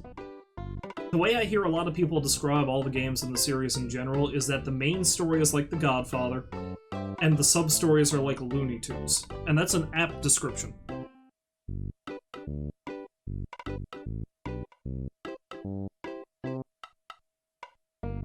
Oh yeah, that's right, they do have Zombies Ate My Neighbors bundled with Ghoul Patrol on the Switch. Oh, you tried playing Mahjong and it hurt your brain? Yes. Some of the mini-games in Yakuza 0 are very obtuse. Like, there's Mahjong and Shogi, I think is the other one. Shogi is a lot like chess, but different enough that if you know how to play chess, it's completely over your head. At least it was to me, anyway. Some of the other mini games, like the batting cages, karaoke, disco, and stuff like that, that's a lot easier to wrap your head around. But Shogi and Mahjong are just... When you get to the second area of the game, there's a casino you can go to there, which is a bit more standard games of chance, so that's not so bad. You can blow all your money on the blackjack tables.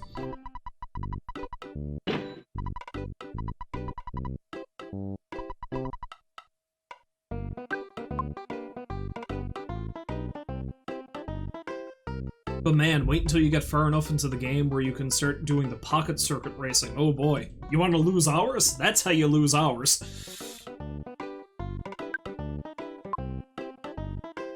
Yeah, to go back to your point, go back to your question, Zan, the basic story of Yakuza 0 is the two playable characters are younger dudes who are part of the organization.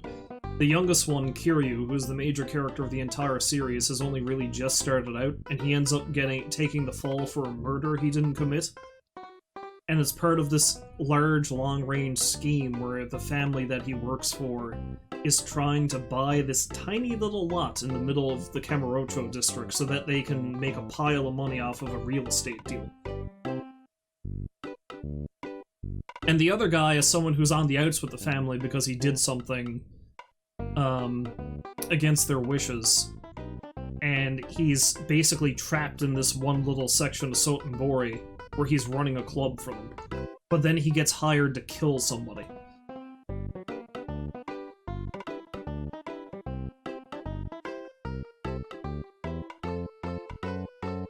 Play a game in the Philippines called Tongits, which is basically Mahjong with cards, so you had knowledge when you played Yakuza.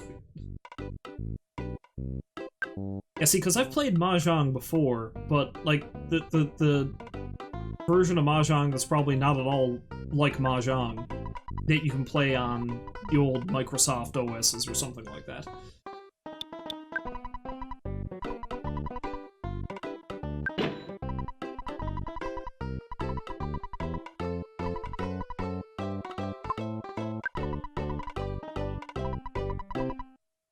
To help you with Mahjong when you stream Yakuza, but you already forgot how to play it.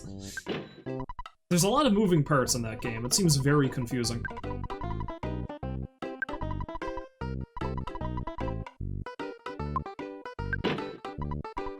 Alright, let's give everyone a wet towel and then move on.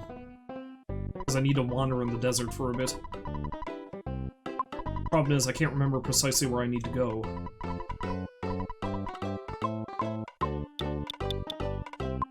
I should also save it before I wander into the desert, because bad things may happen.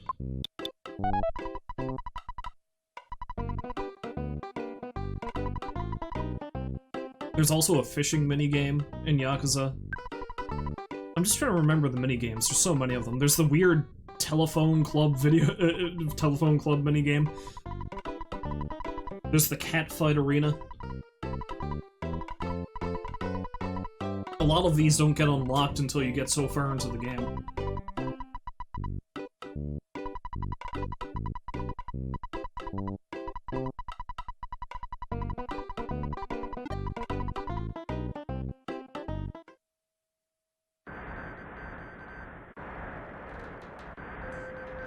Well, I'm probably going to stick to the road for a bit first. Although actually I can't stick to the road, I have to go up around the side. Never mind. Oh, each person you date has their own voice, so you can recognize them if you get good? Oh, I didn't realize that. Yakuza 0 for you was basically 30% story and 70% minigames. I'm actually very close to finishing the game. I'm in the last chapter. I don't think there's much left. But I've decided that I was going to finish the side businesses for both characters before I finish the game. So I think I spent a solid... I'll measure it by streams. I spent a solid 10 streams just doing the Cabaret Club side missions. Well, yeah, no, 100% completion in Yakuza 0, you really need to grind for that. I got pretty good at the baseball minigame after a while. The one thing I will say, Jay, is that it's worth finishing the side missions for the businesses that both characters get in charge of afterwards. Because here's a spoiler for that, you unlock a new fighting style for both of them if you finish it. And that's all I'm going to say about that, but the reward is worth it. That and I actually found them to be kind of fun.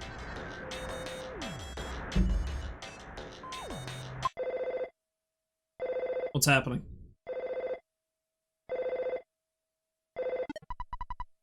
Dad, I was just talking to you. I don't want to take a break. I want to go die in the desert.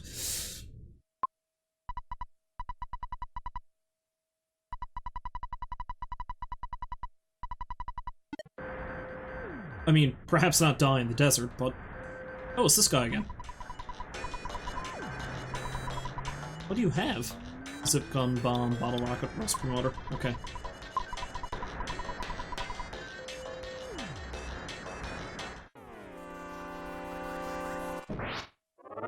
Oh yeah, I think that's just a random rambling mole. Monkey! Cuckoo! Welcome! Our paradise exists beneath that hole. Halarama is great and kind. And he knows everything! Halarama does. He made us the underground rooms.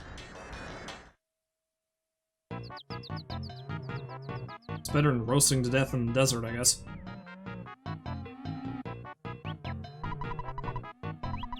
Halarama is now fasting. And practicing silent meditation. He is also abstaining from anything that would make him sick or smelly, too. Please don't bother him. I'll be back. When he's ready to be sick and smelly again, you tell me.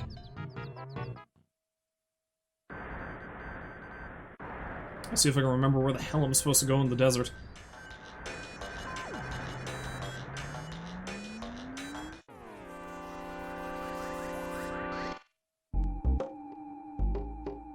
I engaged the Scorpion. Oh, damn.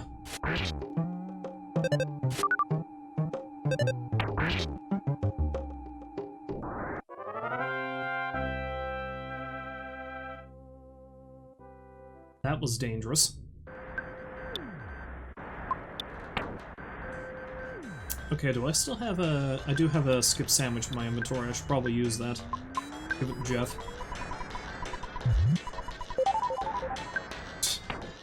All the 6 hit points that he gets back. Opens up some inventory space, at least. Ooh. Man, I can go for a burger right now. I have to start seriously considering what we're going to have for supper. We have an air fryer now, that thing's pretty cool. How would you feel like talking to a tiny black sesame like me? I want to apologize to the white sesame that I heard before. If I could just see her.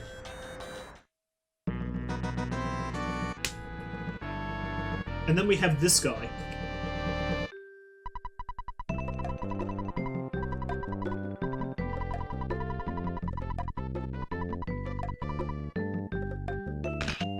I've run into him, I think, 5 times so far in this stream.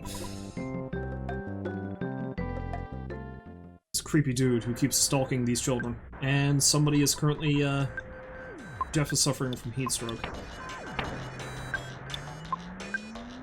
I really should have put away some of this stuff. So I could get more wet towels.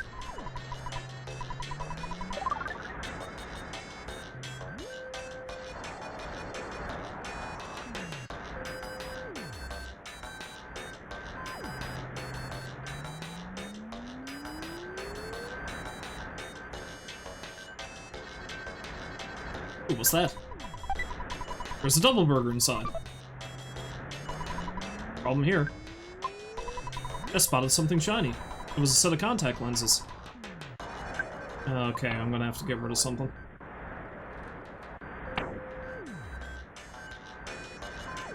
I got a bunch of stuff I should really put away.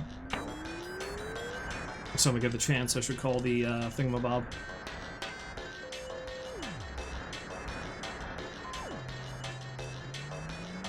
I feel like you can get it on a list by stalking kids and taking their picture. Several lists. Yeah, the photographer in this game just seems like a magical child predator for some reason. He finds you no matter where you are and takes your picture. He keeps talking about fuzzy pickles, which I can't help but think is a euphemism for something. Nothing good.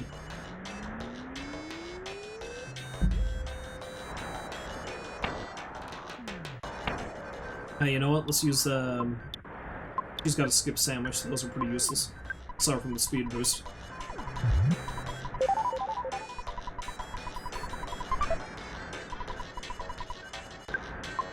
Can't remember who needs these.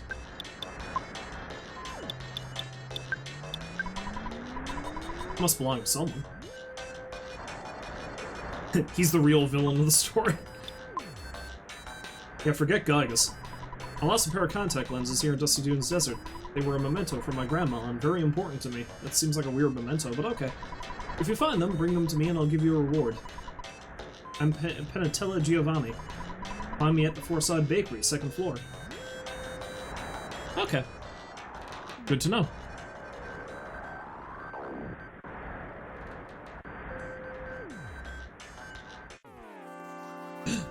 Buffalo!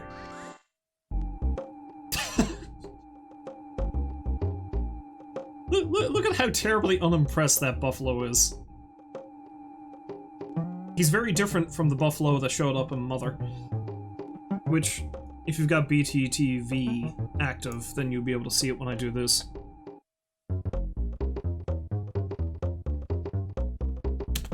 This guy. Yeah, that guy.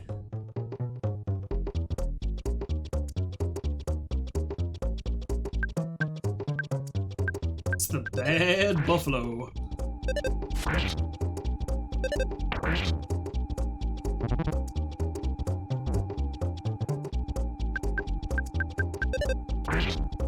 Oh yeah, we've run into the Runaway 5. They gave us a ride through a ghost-infested tunnel. We'll see them again on Fourside. You know, Runaway 5, poor man's Blues Brothers.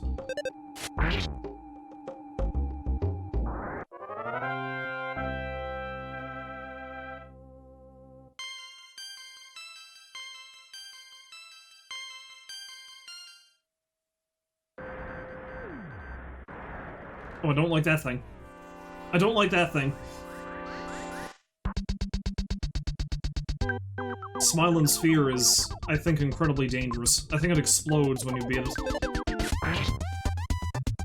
Which is why I'll take it out last.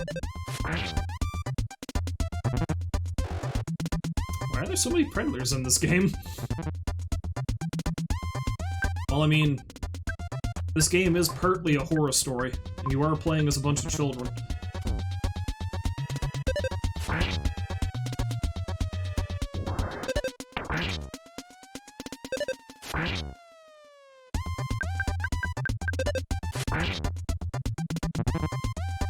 There we go. Yep. I knew it was going to do that.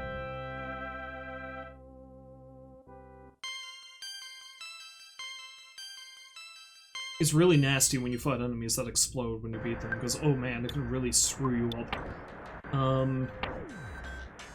Let's clear up some, inventory space by eating this double burger.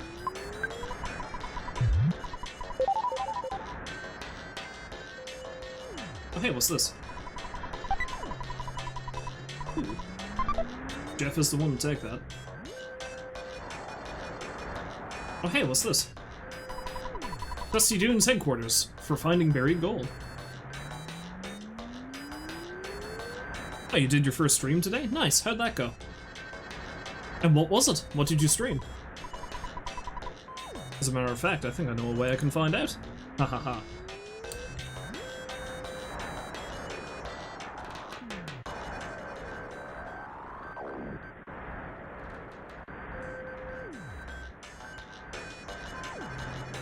Oh, you were playing Marvel Contest of Champions. I'm not familiar with that game. What is that exactly? This hole's great! Good hole, good hole, good hole. First someone asked me to dig for buried gold. I began to feel like I was obligated to find it. Man, am I starving. Do you have any food you can spare? It seems like you have a lot of stuff. What are you gonna give me? Would you like this burger? Thank you! If I find the gold, I'll give it to you. Thanks.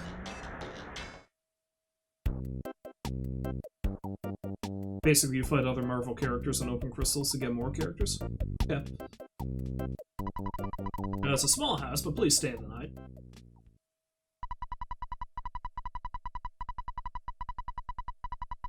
Defense spray. Okay, so it's a game of that variety. I'm kind of familiar with that type of game. Oh, I didn't mean to call Ness's father. I was going to call his mother. Oh well.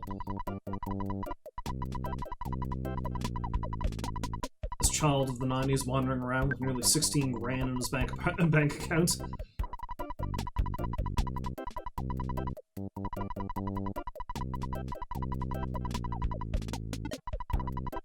I am going to have to stop pretty soon, but I've got maybe about a half hour. Still. See if I can get through the desert. I also like that these guys are going to give me some gold just because I gave one of them a hamburger.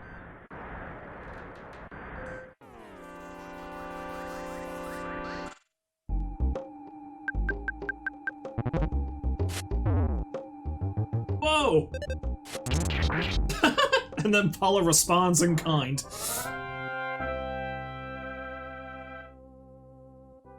Paula's been doing a lot more physical damage than I ever assumed she would. Was that 1,000 points? Again, if only I actually had something you could spend the points on.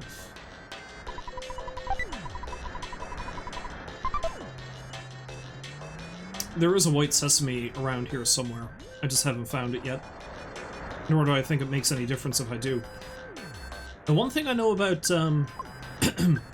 one thing I know about Mother 3 is that those two sesames actually find each other in that game. And someone has heat stroke. Jeff again. Using all our wet towels on you, man.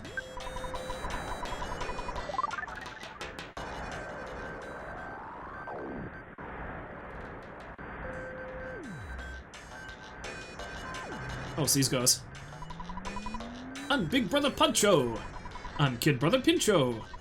I'm Thomas Jefferson.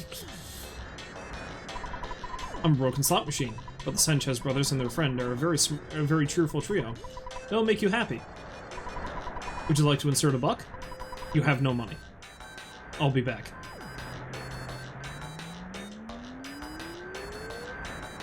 I think the traffic jam may have cleared, I'm not sure.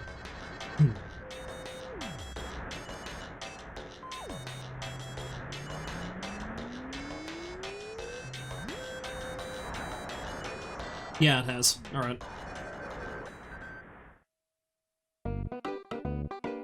Well, let's withdraw some cash monies for the, brothers. I'll take out 50 bucks.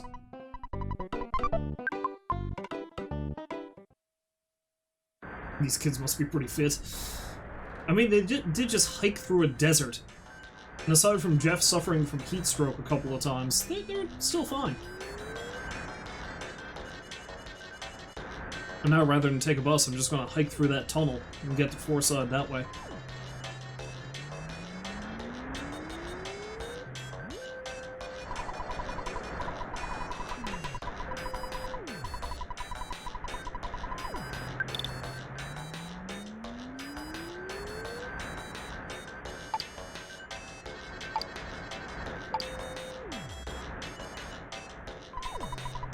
And that right there started my gambling problem. These random dudes in sombreros in the desert who acted like a slot machine.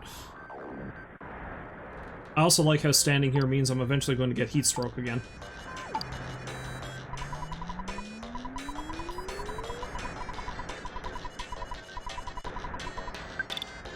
I have enough money to do this 50 times.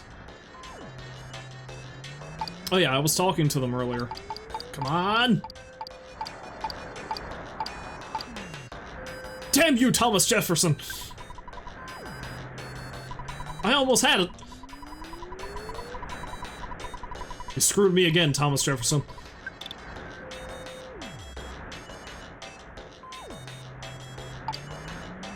Which is a weird line to take out of context.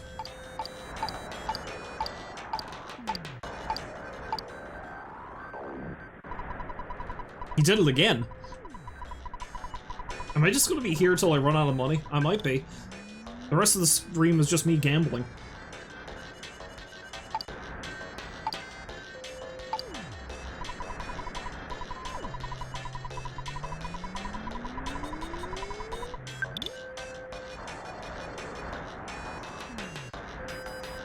Come on. Don't be like you, don't fall into it. Ah, hello Sesh, welcome back to the stream. Change the category to slots and make a day out of it. It's Yakuza all over again. Except this time it's children. Gambling children. Come on.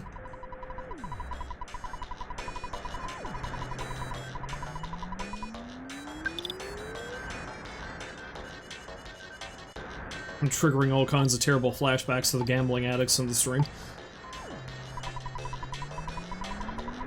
Puncho's the one who screwed me over this time.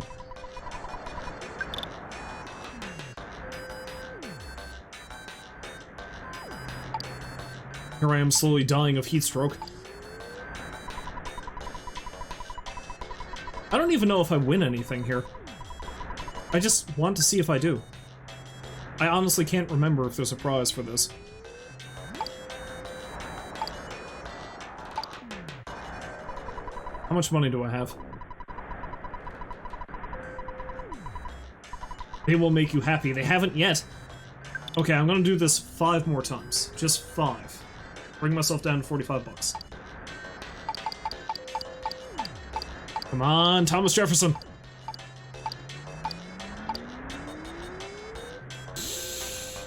And now I'm currently heat stroke. I am the heat stroke.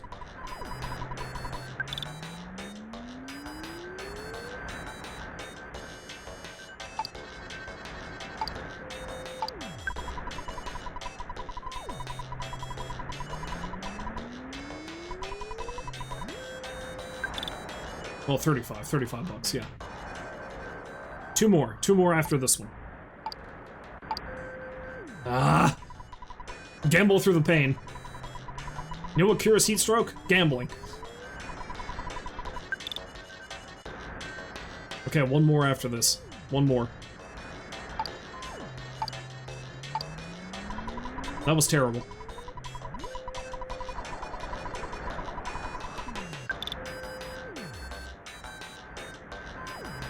Come on. What the hell with you guys? They'll make me happy my ass.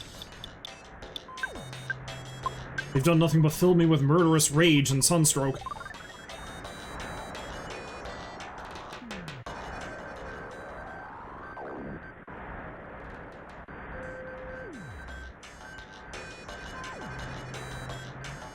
Go broke or get heat stroke. Add that one to the quote list, Big. I like that one.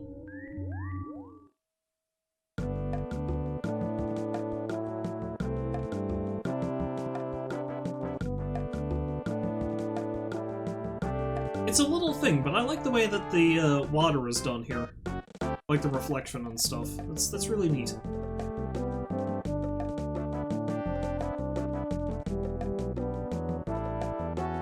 Ness, I have heat stroke. Stop gambling.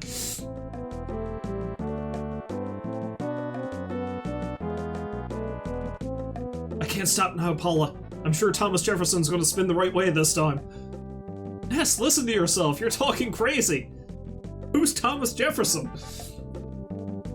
Turns out the three dudes are actually a mirage, and all that's there is just this broken slot machine that Ness keeps pulling on. There's no one there!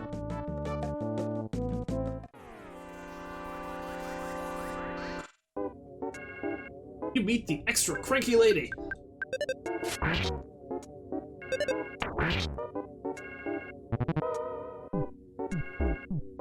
Extra cranky lady lifts, apparently. Damn, that was a hard strike.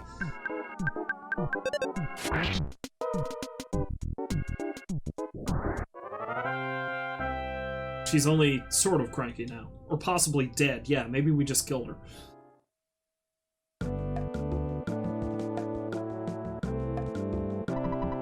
Monotoli Grand Hotel, $75 per night for a single room.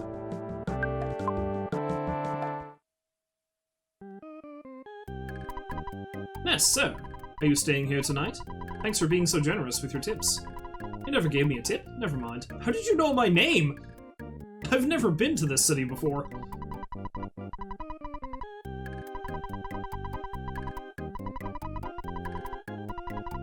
Although there must be like an international society of bellhops or something.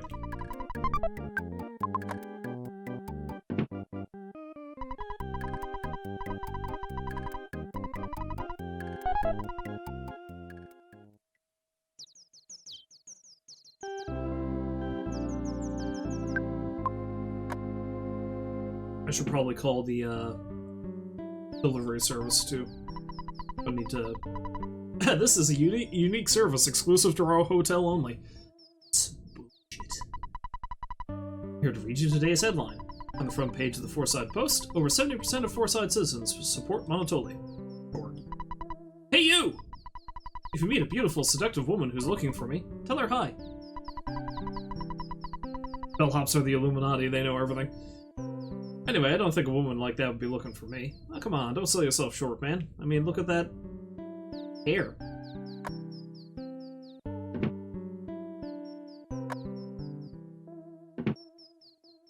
There was a movie. What the hell was that called? That there actually was kind of like this secret society of bellhops and stuff. Grand Budapest Hotel, that's what it was. Man, that was a weird movie. Good. Weird.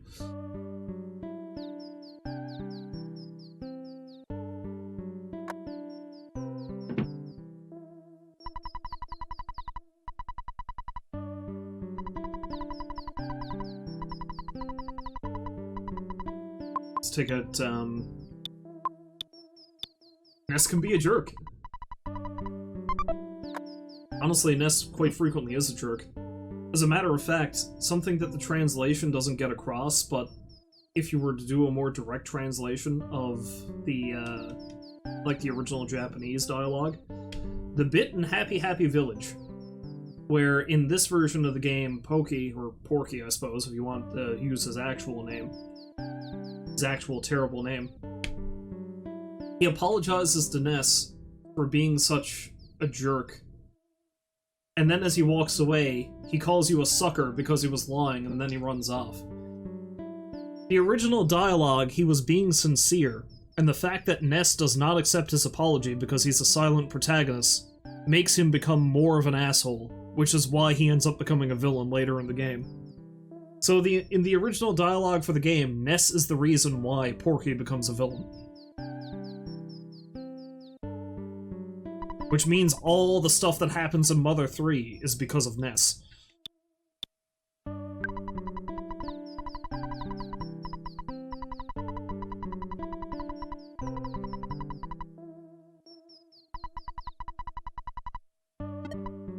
Yeah, Mother 3 is a game that was never properly translated, but there's a really good fan translation that I plan on playing sometime. He was an asshole, yeah, exactly. The city of Fourside has developed quite a bit since Mr. Gildegard Monotoli hit the big time. It's been good for the city.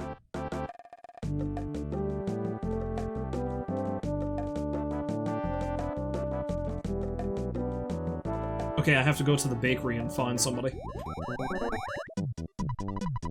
I like how he just sort of appeared from behind the building.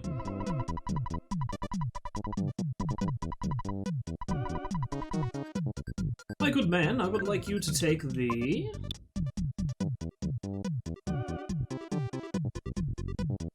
Let's put you to rest. I don't think I need the jar of fly honey anymore, so you can take that. You can also take the... Hand-Aid. And probably the Magnum Air Gun. Because I don't think I can sell it because of something that Jeff fixed.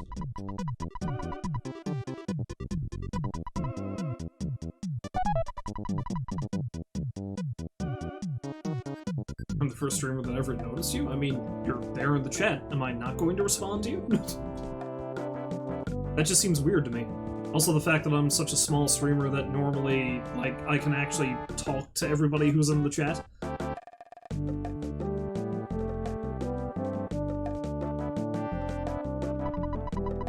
And Baked is telling the truth. The Runaway 5 from Tucson seem very popular. I heard that the Topola Theater is always full. Oh, there it is right there. What happened to those guys digging for the buried gold? If they found the gold, it would be worth a huge amount of money. You'd probably be able to pay off $1 million debt very easily. That's a hint. If I were them, I'd go to Japan and live it up. In the old days, Mr. Monotoli was just a regular, unattractive real estate agent. Now he has the power to control the police force. I don't think the city of Forsyth is better than before. More corrupt, certainly. Bread in this town has a very plain, nondescript flavor to it. To tell you the truth, I'm the owner of this bakery. Why are you underselling the breads? Hey, Mr. T. I was thinking there's a tightwad born every minute.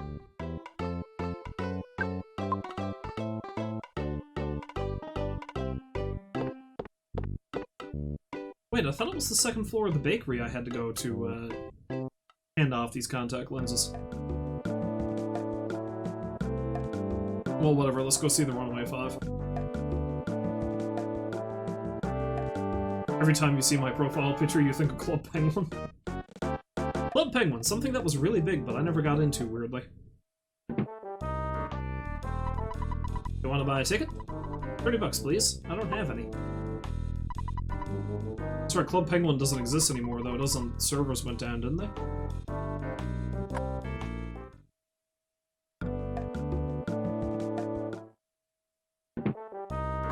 Wait, it's the same entrance. Well, let's go to the department store, perhaps.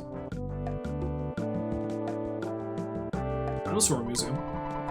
Speaking of the Topola Theater, there's a new singer called Venus. She's better than the Runaway 5. I'm totally bonkers about her.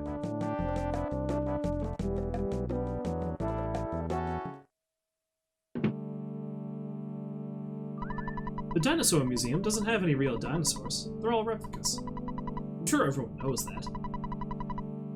Still want to go see the dinosaurs, pay $5 a piece for the entrance fee. Is that okay? I don't have the money. Maybe you think $15 is too much. Or you're just not interested in dinosaurs. You're strange, kid. What child of the 90s is not interested in dinosaurs? You are strange. I wonder why the department store is closed. Anatoly became the owner, this department store began having strange happenings. Temporarily closed. Gwarg! Why Gwarg?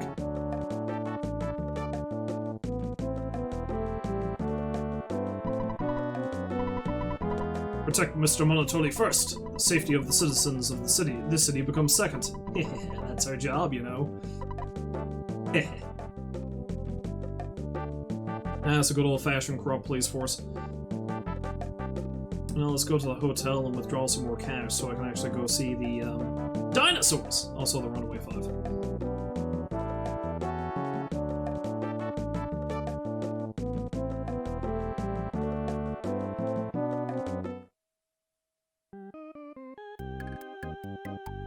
Oh, I'm actually gonna have to stop streaming very soon, but let's go see the Runaway 5 at least.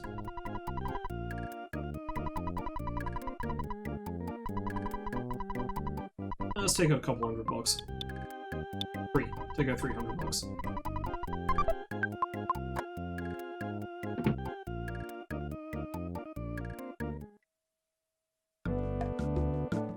I did not mean to walk back into the hotel. Ness does a complete circle and walks back in.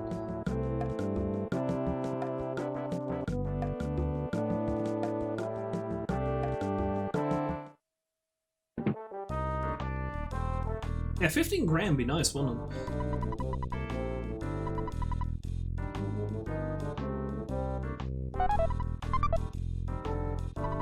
Please have your tickets ready.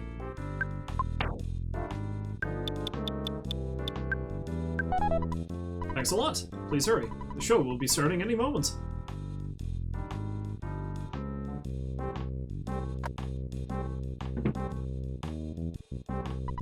So, you're a Runaway 5 fan, huh? What?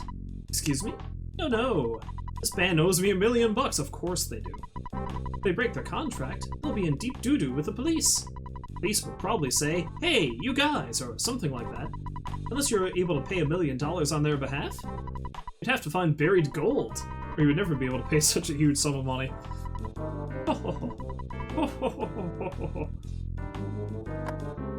Hint, hint, hint, hint.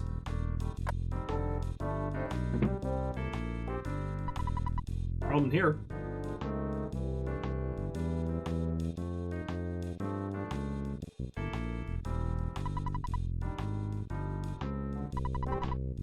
When Ness arrives, the Runaway 5 told me to let him in. So please come in.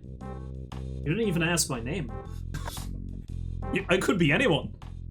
Everyone watching is blonde. There's a lot of blondes in Forside, apparently.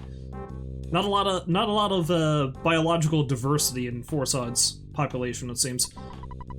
We owe you guys so much. Sorry. We're so helpless. Really helpless and hopeless. Yuck, yuck, yuck, yuck. Oh, again, we've been cheated by the theater owner.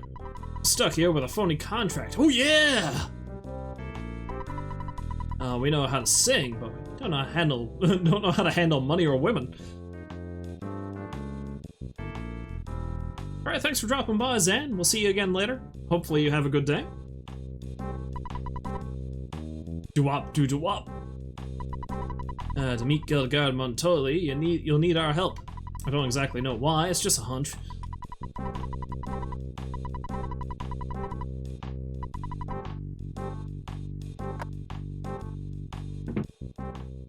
And now the show begins. I got a bombshell for you tonight, kids! Ah! Kaboom! The Runaway 5, yeah! 3, 2, 1, go! Do I get to take a seat?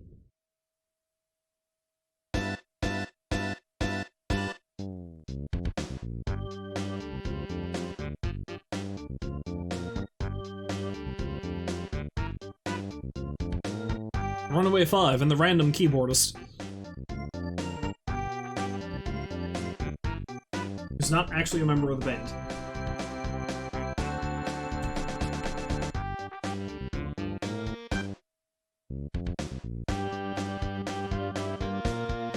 They are essentially the Blues Brothers. They look more like them in the original version of the game. When they translated, they changed the two leads to be more like Mario and Luigi, and also to avoid copyright issues, I believe.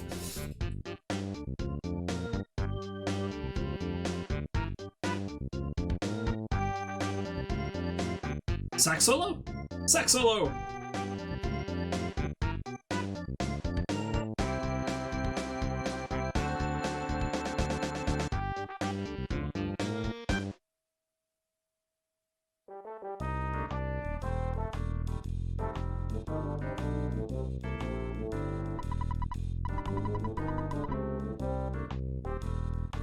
Okay, so I need to pay off their debt eventually, but I don't think I've triggered the story beat that allows me to get that gold nugget yet. Oh, hi! Anyway, let's go check out the museum. Encore! Encore! I think they do a show with Venus later on, but I think I need to pay off their debt first.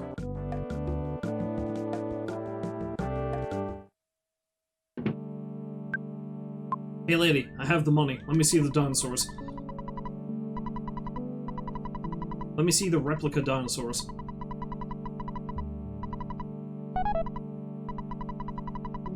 Fun, an academic researcher inside. You have piqued my interest.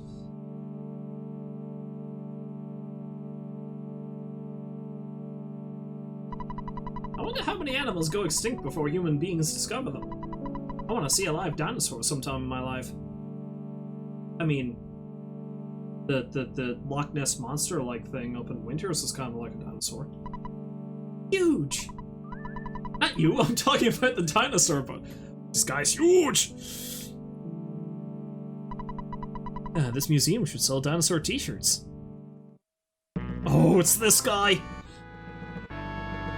This is like the 10th time I've run into him now. Just this one stream. Mr. Fuzzy Pickles himself.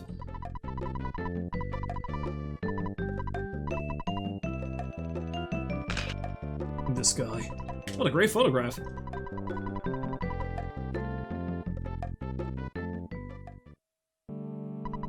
Dinosaur bones believed to be from southern Scaraba.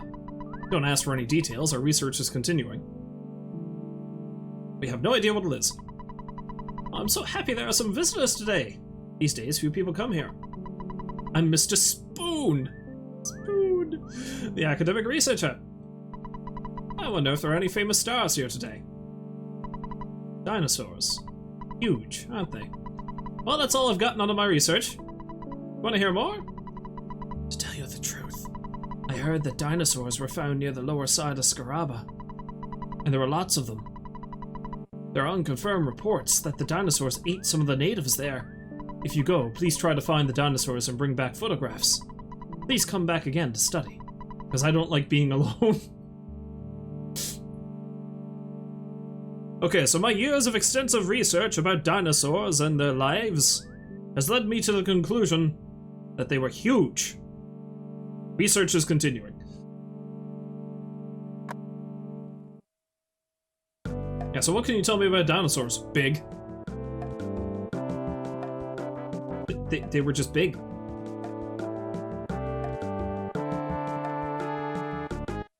Anyway, I have to go pick up groceries now in a moment, so I think I'm going to have to save it and leave it there. I'm finally going to take a break, old man, seeing as how you've been haranguing me for it for the past hour.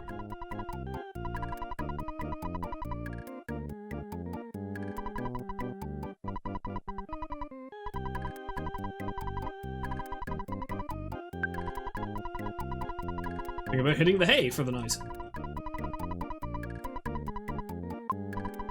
We're a great team, aren't we? Well, you should turn the power off instead of just pressing reset. Alright? Encore! No encore today, sadly. For the stream, at least. Alright, I'm gonna switch over to the webcam. Is there anybody I can raid? Visco is currently playing Witcher 3. Send you on over to him. Give me a moment while I do some things here. Do the thing with the thing and the other thing.